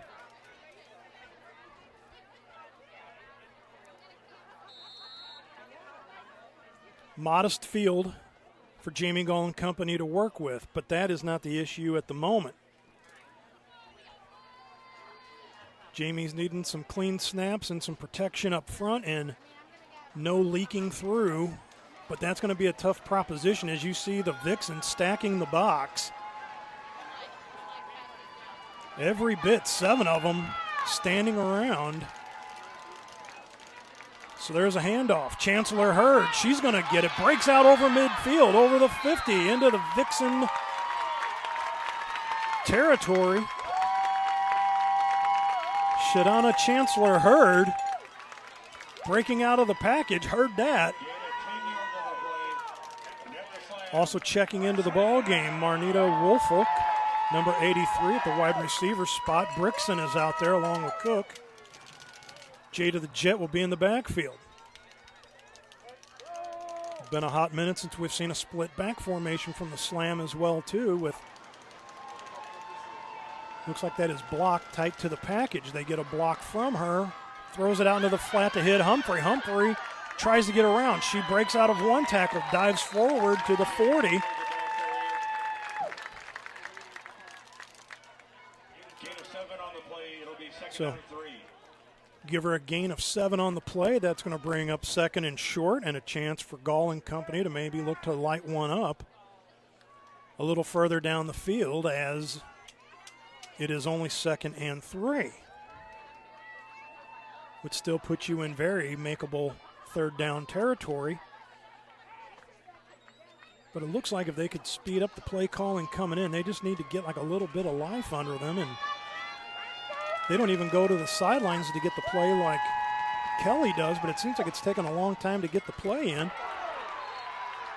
Hand off to Hurd, and she promptly gets deposited to the turf right at the 45-yard line, and a loss on the play. Not really the direction in the play that I thought was gonna be called, but so the handoff to Hurd went nowhere. Kiana Smith is going to check in. Block now comes nearest to us. That will be Jada the Jet, and that's actually Gam. That's block coming in. Gam is splitting out even farther.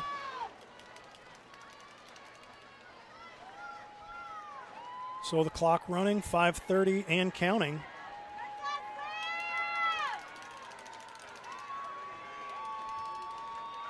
Gall going to drop back a little farther to line up with Humphrey in the backfield. Again, stacking the box are the Vixen. Over the middle, hits block. Holds onto the ball in front of Britt Peterson. Takes 3 of them to bring her down, but Sid block. Sydney down at the 29-yard line. Gall has time. Gall has patience. Gall gets the ball delivered to block in a big way. Big pickup for the Slam to keep the possession moving. Cook up top one-on-one with Bostic. Block and Gam here nearest us.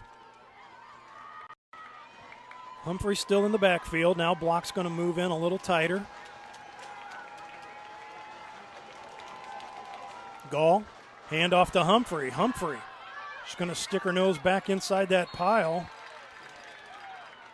And she'll get dropped around the 28-yard line. Gain of 1 on the play. It'll be second down and 9. Hard fought, 1 yard gained on that play, I would say. Doby checking in on defense for the Vixen.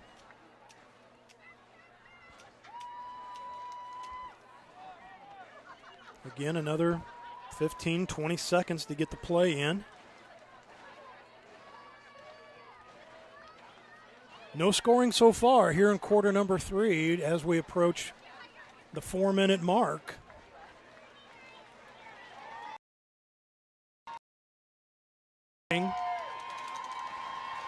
Twins up top, Twins nearest us. Humphrey in the backfield, she breaks out. Throws it off the block. She shakes out a 1 tackle. Tries to sneak back around, gets a block from Gam. She's still down the sideline and out of bounds. Close to the first down marker. See where they spot it at. Is that just a little short? Going to make it a third and very manageable 2 yards.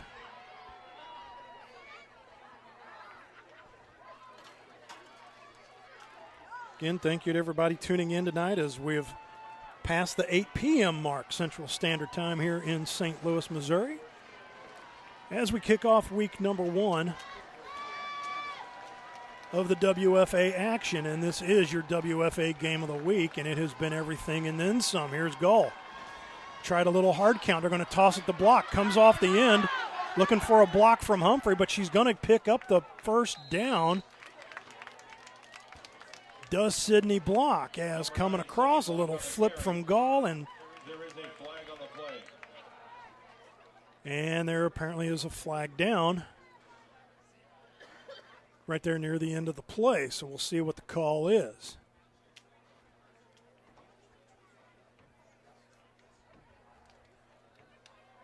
Vixen have been quite due for a penalty here for the longest time, so we'll see. Offsides on the defense. So Gall Got him to take a little bit of the bait that she was throwing out there. Little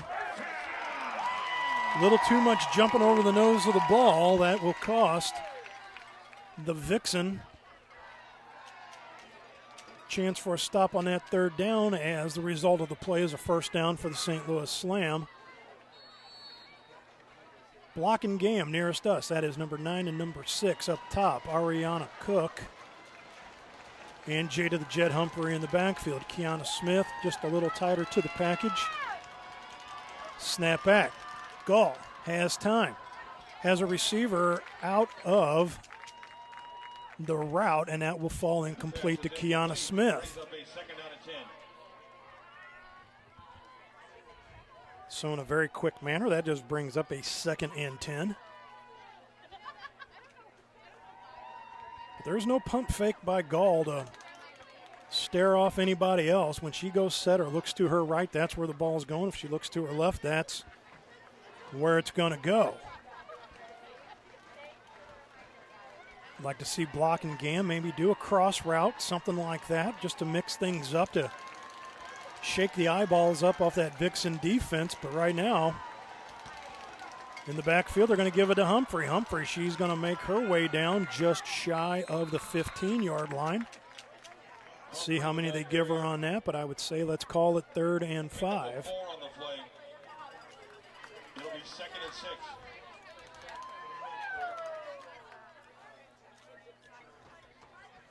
Checking out is going to be Garcia Pedro. Checking in is going to be 96 Cynthia Bryant, 5'8", 305.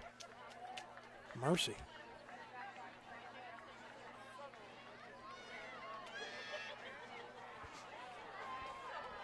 So now, approaching the 2-minute mark. Left to go here in quarter number 3, and chip and chew and chunk away the clock. That's what the Slam are doing on this drive. Keep the ball out of the hands of the Vixen. And it looks like a timeout has been taken by the Vixen.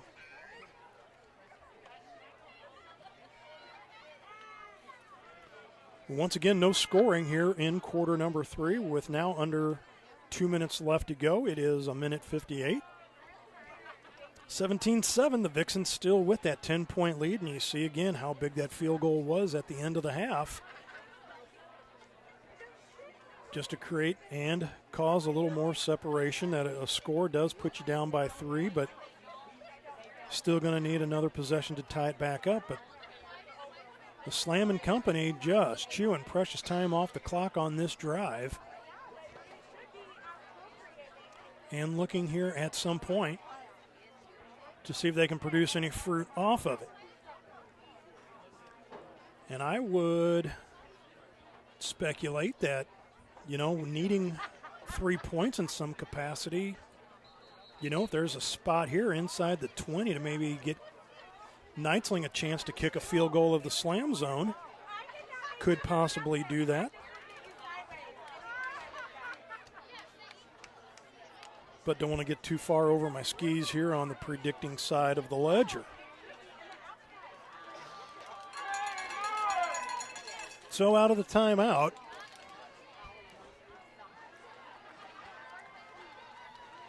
they're going to go with one wide receiver nearest us.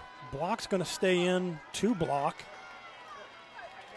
One up top, Humphrey to the left. Snap back. Here's Gall. Pressure being put on. Goes to the corner. Went to Kiana Smith one more time, but has Kerrigan Gam standing all alone with nobody around her, but had a blitz from the defensive end spot. Put Gall under some kind of pressure. But had that play gone out to the left instead of to the right, she had one wide receiver all alone. Right now you have 2-on-1 as they split Block and Gam out. But the Vixens seem to be quite content on stacking the box and bringing as many as they can in to put pressure on Jamie Gall and the offensive line. So we'll see what happens here as it is 4th down. She goes back to the right, has Gam. Gam's going to shake and bake. Looks like a neck tackle, a horse collar. She's being stopped short. That's going to be a turnover on downs, but last time I checked, when you brought somebody down by the nape of the neck, that was a horse collar tackle. But the Vixen, they stood up the defense, or stood up the offense, stood Gam up, and created enough distance to where she was unable to pick up the first down. So that will be a turnover on downs, and the Vixen take over inside their own 20-yard line. Looks like the 13-yard line, if you will.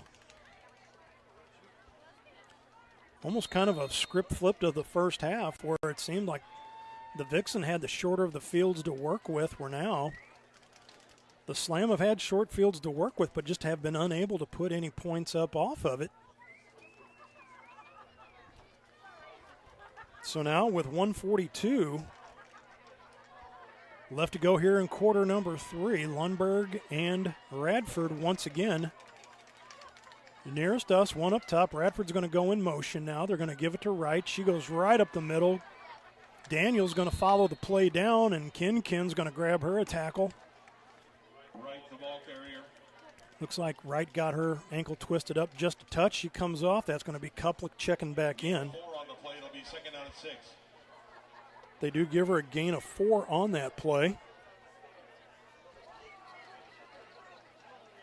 See Mary Altapeter in there in the middle linebacker spot. Haven't called her name a whole heck of a lot tonight. Block going to move over to the short hash marks on the free safety spot. They're going to toss it to Kuplik, the complete other way. And Kuplik's going to rake out about 5, but enough to get the first down, move the sticks, get a fresh set of downs. Gain of 7 on the play. It'll be first down for Minnesota. And it looks like Minnesota now looking to go with a little hurry up, as something that I've really kind of been mentioning that both teams really could be or should be doing just to break up some of the monotony here. But right now the Vixen, they're wanting it. Broken up by Zariah Johnson, as that ball will fall short, intended for Radford, but Z didn't turn around to see where the ball was at, but had enough wherewithal to get the hands up to knock the pass down in the process, and that will stop the clock with 39 seconds left to go here in quarter number 3 from Rockwood Summit High School here in St. Louis, Missouri. Matt Bates with you.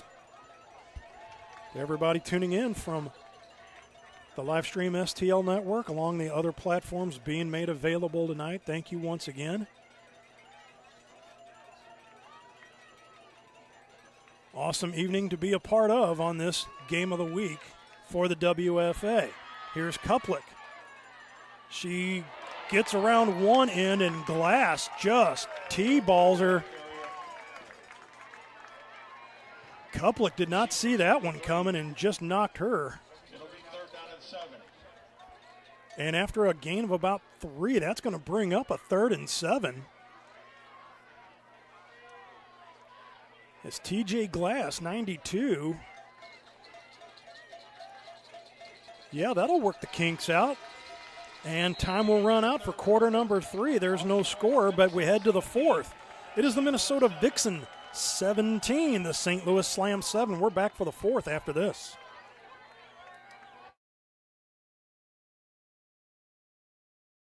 Sometimes it hits. The worry, the what do I do now? BJC Medical Group is right there with you when and wherever you need care. Easy to schedule primary care close to home. Virtual visits when leaving the house feels impossible. And convenient care when kids don't wait. Real people, real care, no runaround. Just answers and the right care right now. BJC Medical Group, right there with you.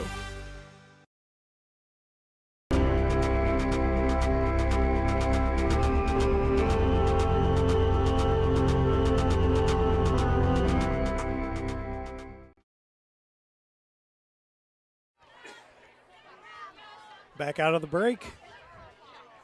We get ready for the start of quarter number 4. And the St. Louis Slam have a 10-point deficit, so the Minnesota And once again, giving the Slam everything they can handle and then some. And right now, the lead differential is the same as Aaron Kelly's jersey number. That's how many points the Slam need to get back into this. But right now, going to have their work cut out. Maybe another pick six, who knows, but Slammer needing to do something here on defense to get the ball turned over once again as play is blown dead. Timeout has been taken by Minnesota. Minnesota calls another timeout as that's Julia Kemp checking in as well too, along with E. Wagner once again.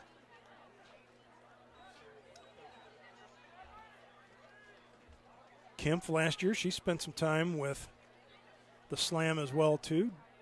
Little time at defensive end, little time running the ball at the running back spot, was on special teams, had a big fumble recovery in the playoffs, recovering a fumble on a kickoff. So Julia Kemp, not one to mess around with, 5'2", $185.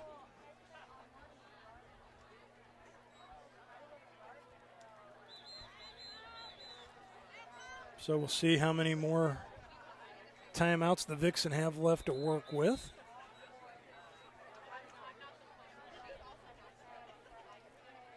Scoreboard says 2nd and 11.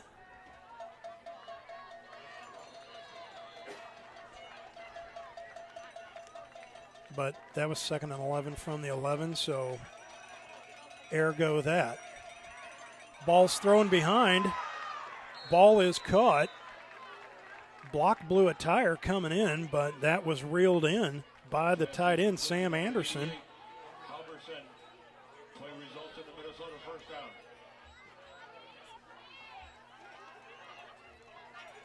So Anderson, who doesn't have any red dye in her uniform numbers because of an allergy.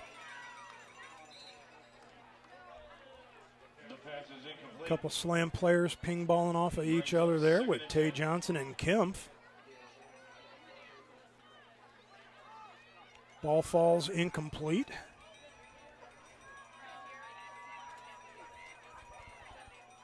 So not even a minute in. We're 30 seconds into quarter number 4, and pace of play has kind of just reached a standstill. But right now, if you're the Minnesota Vixen, you got a 10-point lead, and you've got everything in the world ahead of you right now. So Twins up top, Twins nearest us. One in the backfield. Going to throw it to hit right out of the backfield. Here comes Glass. And right into the player's tent. Goes right after the shove out by TJ Glass. Well, nice job by Glass as there was no gain on that play. So Kuplik will be checking in, and it will be Sam Anderson checking out. Wright will also check out too, with the addition of Kuplik coming into the package. So Lundberg and Radford going up top. They were moving up there with some kind of purpose, so we shall see. Ball's going to go to Kuplik. Couple Slam defenders penetrating through there, knifing through there. Brooklyn Devitt, TJ Glass. Another play of no gain. That will bring up 4th down. And a mass exodus from the offensive side for the Vixen as they now send out the punt unit.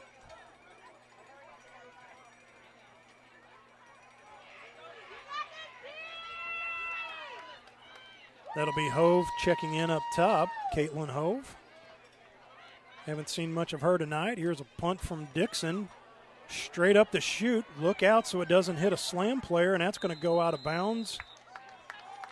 We'll see where the official spot is at. That'll be right at the 40-yard line. So 60 yards of turf for Jamie Gall and company to work with.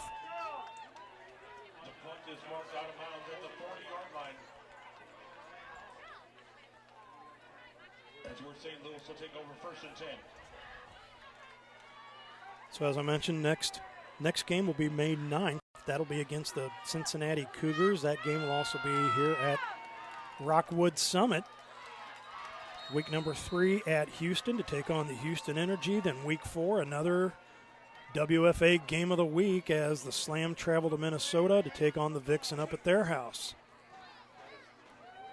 Gall and company back out, one nearest us. One up top and one tight to the package. Humphrey in the backfield. Loading the box once again. Picked up. And ball was intended for Gam, it looked like, but one was throwing to the left, one was running to the right.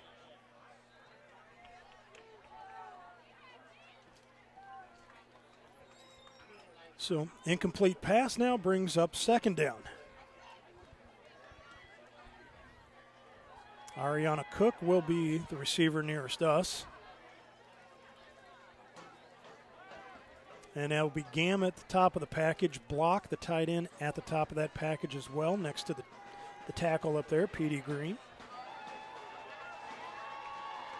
Kiana Smith, tight end as well, too, on this side. They're going to give it to Humphrey. She stops to survey the situation. She's going to get back to the line of scrimmage, but that'll bring up 3rd down. Gain of a yard on the play. It'll be 2nd down and 9. Correction, 3rd down and 9. Well, no gain, 1 yard either way. 3rd and 10, 3rd and 9, still 3rd and long for the Slam to keep this drive alive. That'll be Humphrey to Gall's right. Waits the snap from Perkins. Did not get anybody to bite on that. As she tried a hard count. Comes set, waits for the snap. Back from Perkins. Has Cook.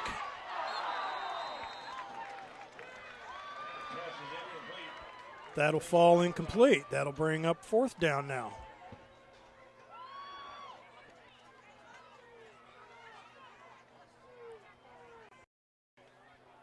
And that will now be coming out as the incomplete pass stops the clock, just a tick under 12 minutes left to go here in this contest. Sydney Block back to punt once again.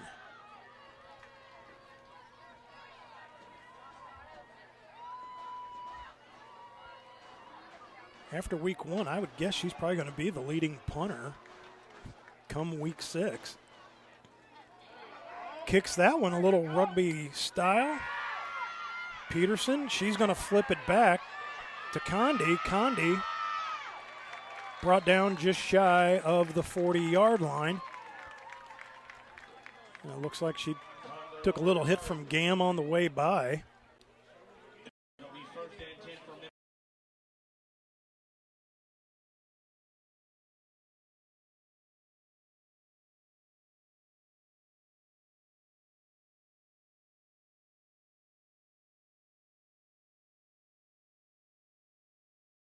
Over at. As right now the game's just being played inside the 20s. And no scoring since that 18th half. But if you're the Minnesota Vixen, you don't care because you're up by 10 and you've got the points in your pocket. Jefferson up top. Radford's going to go in motion. They're going to toss it out to Kuplik. Caught in the backfield and brought down from behind by Brooklyn Devitt, stretching things out. Brooklyn Devitt last year, 56 tackles, 8 TFLs, a sack and a half, and 8 PBUs. Give her a TFL on that play. Tackle for loss. Big play by 47 in black out there.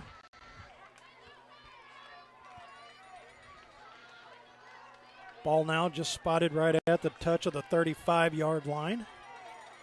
They need to get to the 49, their own 49, to get the first down. Kelly going to roll out after the fake to Kuplik. A little pressure being put on. Altepeter chasing her. Kennedy chasing her. And the late hit out of bounds as Kelly just got whacked into the middle of next week. But unable to slow down along the sideline, and that will now cost the Slam a fresh 15 yards, and that'll be a first down for the Vixen.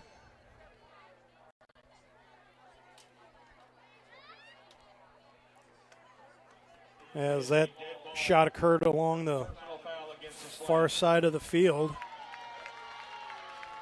just when the Slam had them wrapped up on a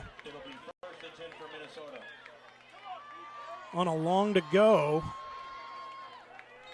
Ball will now be spotted at that 49-yard line of Minnesota. So they collect the 15 yards that they needed.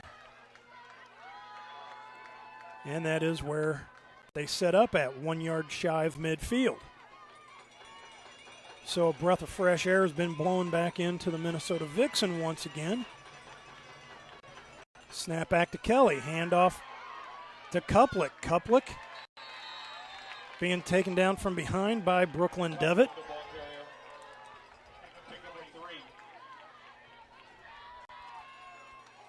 Give Kuplik a gain of 3 on the play. You're going to take the wrecking ball out, and they're going to bring in the little stick of dynamite, which is number 0, Tiffany Wright, 5'4", 140.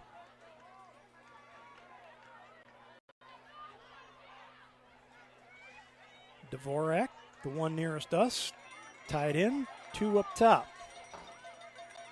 She's going to throw it to the back up top. That's going to be Ray Jefferson. She's met and brought down by a trio. Looks like the ball came loose. But are they ruling her down by contact, as it looked like that ball came out when she was spun around? It'll be 3rd down and 7. So they say no. Still in the possession of the Vixen. Time still ticking down. 9:25 and running. As the sun has gone down and just a modest little breeze blowing through, but definitely nowhere near the 84 that we had at kickoff. Jefferson up top. Wright still in the backfield. Here's Kelly. She's just going to roll it out. She's going to drop it off. Hits her tight end. Gets out of the tackle of Glass. Gets out of the tackle of another one, but Gam's going to bring her down with authority. Mercy.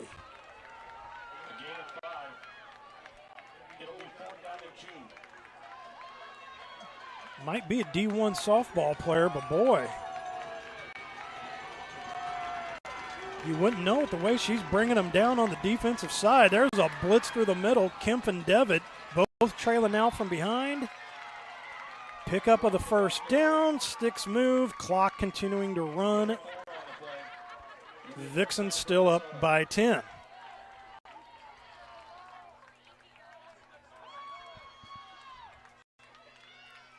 Just a slow, methodical death by 1,000 cuts. Jefferson's going to check out.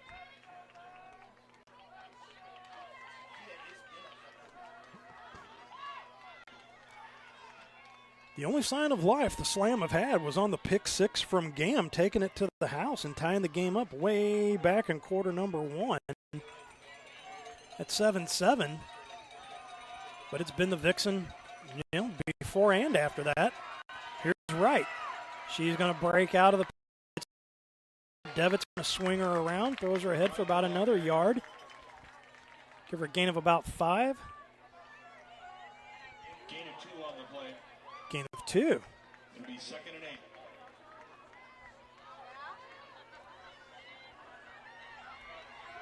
So that'll be Sam Anderson going to the tight end. Flag on the play. False start. And you hear the crowd now. It's about the loudest they've been since the interception.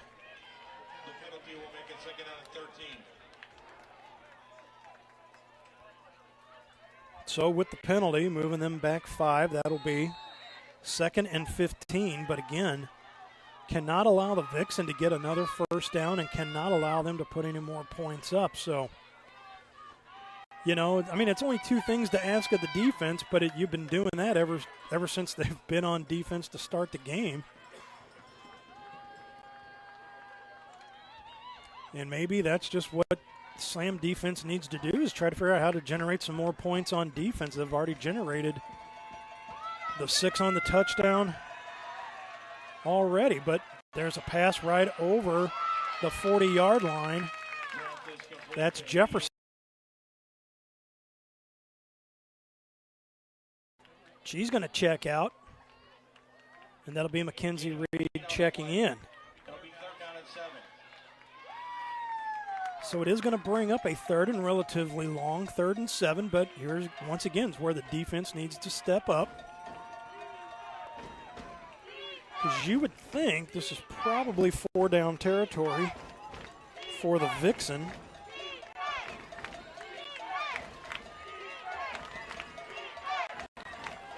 But again, Kelly and company taking their own sweet time as we approach now the 6-minute mark. There's a handoff to Wright. Wright's going to get the first down, tackled from behind. Mary Altapeter and Kemp, and actually the tackle from behind pushed her forward to ensure the first down. And the possession still for the Minnesota Vixen.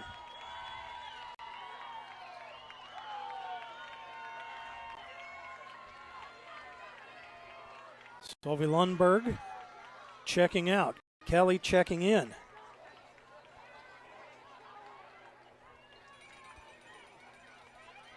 Vixen just slow and methodical. No need to rush things on their end. The Slam, they just chomping at the bit to get the ball back. There's a play right up the middle. Good night, Tay Johnson. Mercy.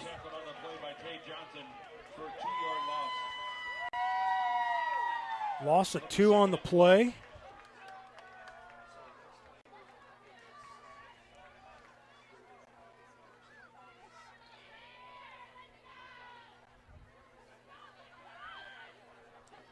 And once again, come to a screeching halt as we wait for the play to get called in. Kelly and company break the huddle. Radford going up top. I would watch pass going to her. Again, Mackenzie Reed, 84. They got trips nearest us. Kuplik in the backfield. She's being hounded, chased. Pass caught by Kuplik. Actually, Glass thought they had broken up the play. And it looks like actually that the Vixen are going to get a first down out of this, or if not, just the nose of the ball short. But either way, what went from a possible pass breakup goes to goes for a first down for the Vixen. So the ball sitting at the 18-yard line. And you see a lot of the Slam players right now bent over. One of the few games where you have seen this defensive group out here a bunch. Normally they're stopping teams, they're getting the 3 and outs and not spending a great deal of time on the field, but not so much is the case this game here against the Vixen, first half or second half. Snap back to Kelly. That goes off her intended target. That hit Halverson up around the shoulder pads. Stops the clock with the incomplete pass, brings up a 2nd and 10. Stops the clock with a precious 3 minutes and 7 seconds. So it does look like the defensive side of the ball and Coach Q are looking to create a little more havoc, a little more of a blitz package up through the middle, if you will. But right now the Vixen have all the answers. They're going to go twins up top. That's going to be one-on-one with Dvorak down nearest us. Kuplik still in the backfield. Why not give it to her again? But not so fast, says that Slam defense. Tay Johnson once again. 2-yard loss. Devitt in there as well, too.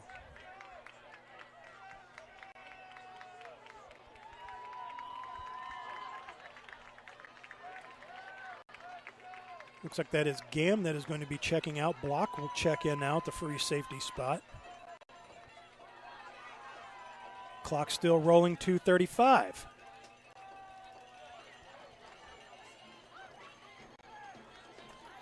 Slam might be looking to gang tackle. Got to figure out how to get the ball out of there because a turnover is going to be needed to get the ball back because the Vixen right now, they've got all the answers. Kuplick, actually, she's going to break right on through. On that third down play, stops him short. She gets a gain of 10. It's going to bring up a 4th and 2. Looks like another. Oh, we've reached the 2-minute warning. Well, we will take a break right here with 2 minutes left here on the WFA Network.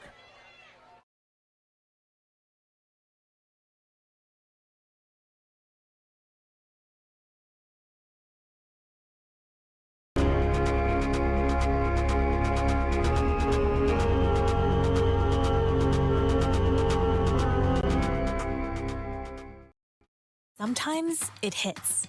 The worry. The what do I do now? BJC Medical Group is right there with you when and wherever you need care. Easy to schedule primary care close to home. Virtual visits when leaving the house feels impossible. And convenient care when kids don't wait. Real people, real care, no runaround. Just answers and the right care right now. BJC Medical Group, right there with you.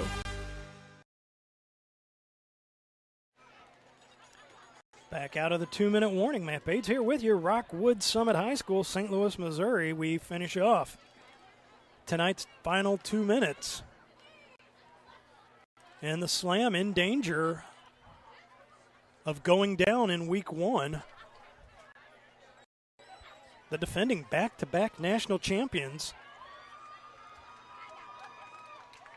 running into a buzzsaw of the Minnesota Vixen and also into a buzzsaw of stubbing their own toe along the way as well. But give all the credit in the world to the Minnesota Vixen, taking the most of everything being afforded them here tonight. Here's a spin move down low. That's Radford down around the 5, and it looks like enough to pick up the first down. And as we approach now under a minute 45.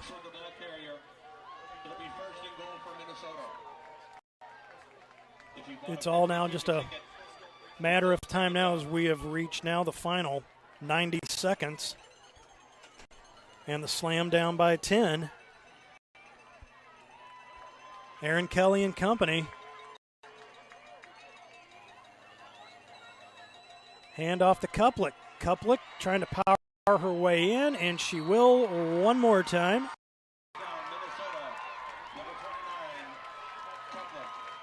Paige Kuplick from 5 yards out. Breaks the scoreless drought that had been going on since halftime. So right now, the score is 23-7 out of the kick of Dershkova. We shall see. Breaks off the end. There was a flag down, but we'll see if they take, I think they'll just take the PAT. Looked like that was Devitt jumping in just a little early on that one, but so with the score, Minnesota 24, St. Louis 7. We'll be back final 72 seconds after this. Sometimes it hits. The worry. The what do I do now? BJC Medical Group is right there with you when and wherever you need care. Easy to schedule primary care close to home. Virtual visits when leaving the house feels impossible. And convenient care when kids don't wait. Real people, Real care, no runaround. Just answers and the right care right now. BJC Medical Group, right there with you.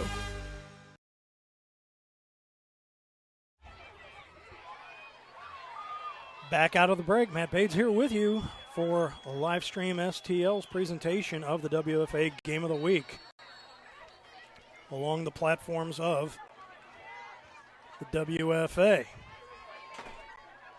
Looks like that will be Dereshkova set to kick one more time, as it is fielded,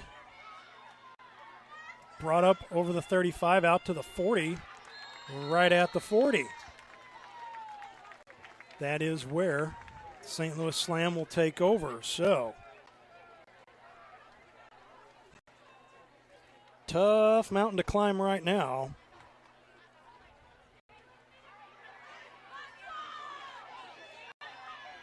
As it was 84 degrees at kickoff, has now reached a robust 67 to end tonight. So 17 points in 64 seconds. That's what Jamie Gall and company need to work out right now. And so we'll see how this plays out.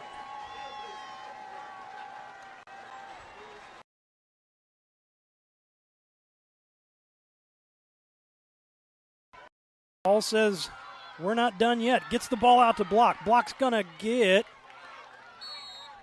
tackled inbounds at midfield.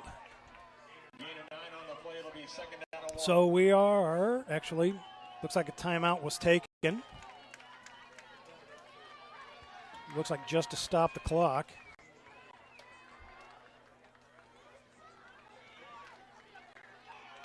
Brixen split out of the tight end slot up top. Looks like with Gam there as well, too. There's Cook and Block together here nearest us. Chancellor Hurd in the backfield. Pass over the middle. That's tipped. That's deflected. That's picked off. Back comes Britt Peterson. One left. That's Jamie Gall. Gall's going to put the hit down. Peterson runs right over.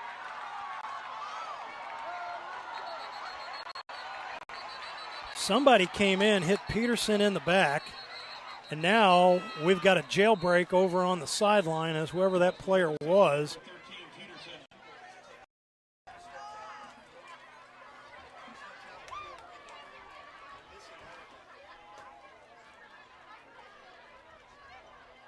Wow.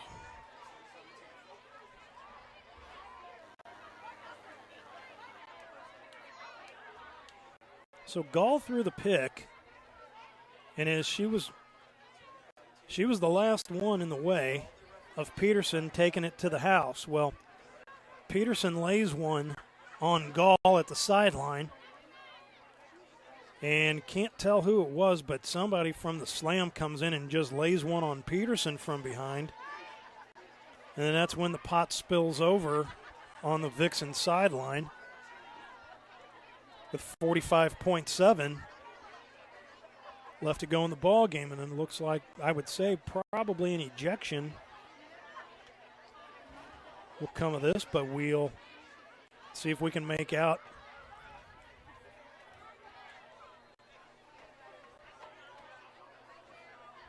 So Gall throws her first pick of the year. Kelly's throwing two. So really a lot of things that have been out of character, out of characteristic for either ball club, much less, seeing a Slam team punting 6 times in a ball game. It'll be 1st and 10 from the 20. So the Vixen, Congratulations to tonight's 50-50 winner. They will take over at the 20-yard line. Congratulations to the St. Louis Slam as JD donated the winnings back. As the clock will wind down in tonight's contest, I have to say, amongst all the other things that have been knocked off the checklist with the St. Louis Slam, just their consecutive winning streak alone coming to an end, I had been behind the mic every time I was behind the mic. The Slam had won. Not tonight. Final knee. Taken by Kelly, maybe not so much. But if it's a 40-second clock, it's under 35, so they really shouldn't need to snap the ball once again, but I think they will anyway, just to seal the deal. And that will do it. The final 25 seconds will roll off. And in doing so right now, your player of the game tonight, it's actually just going to be the whole Minnesota Vixen team as you see it here. This was a long time coming.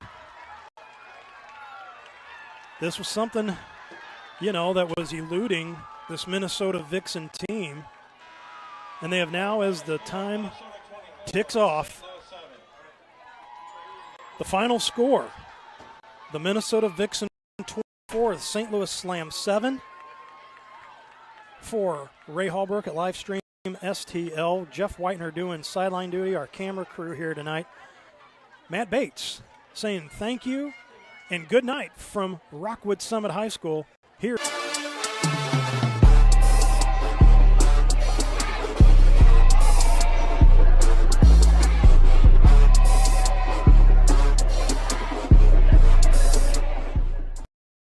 LFG 2026. Shout out to James. Yes.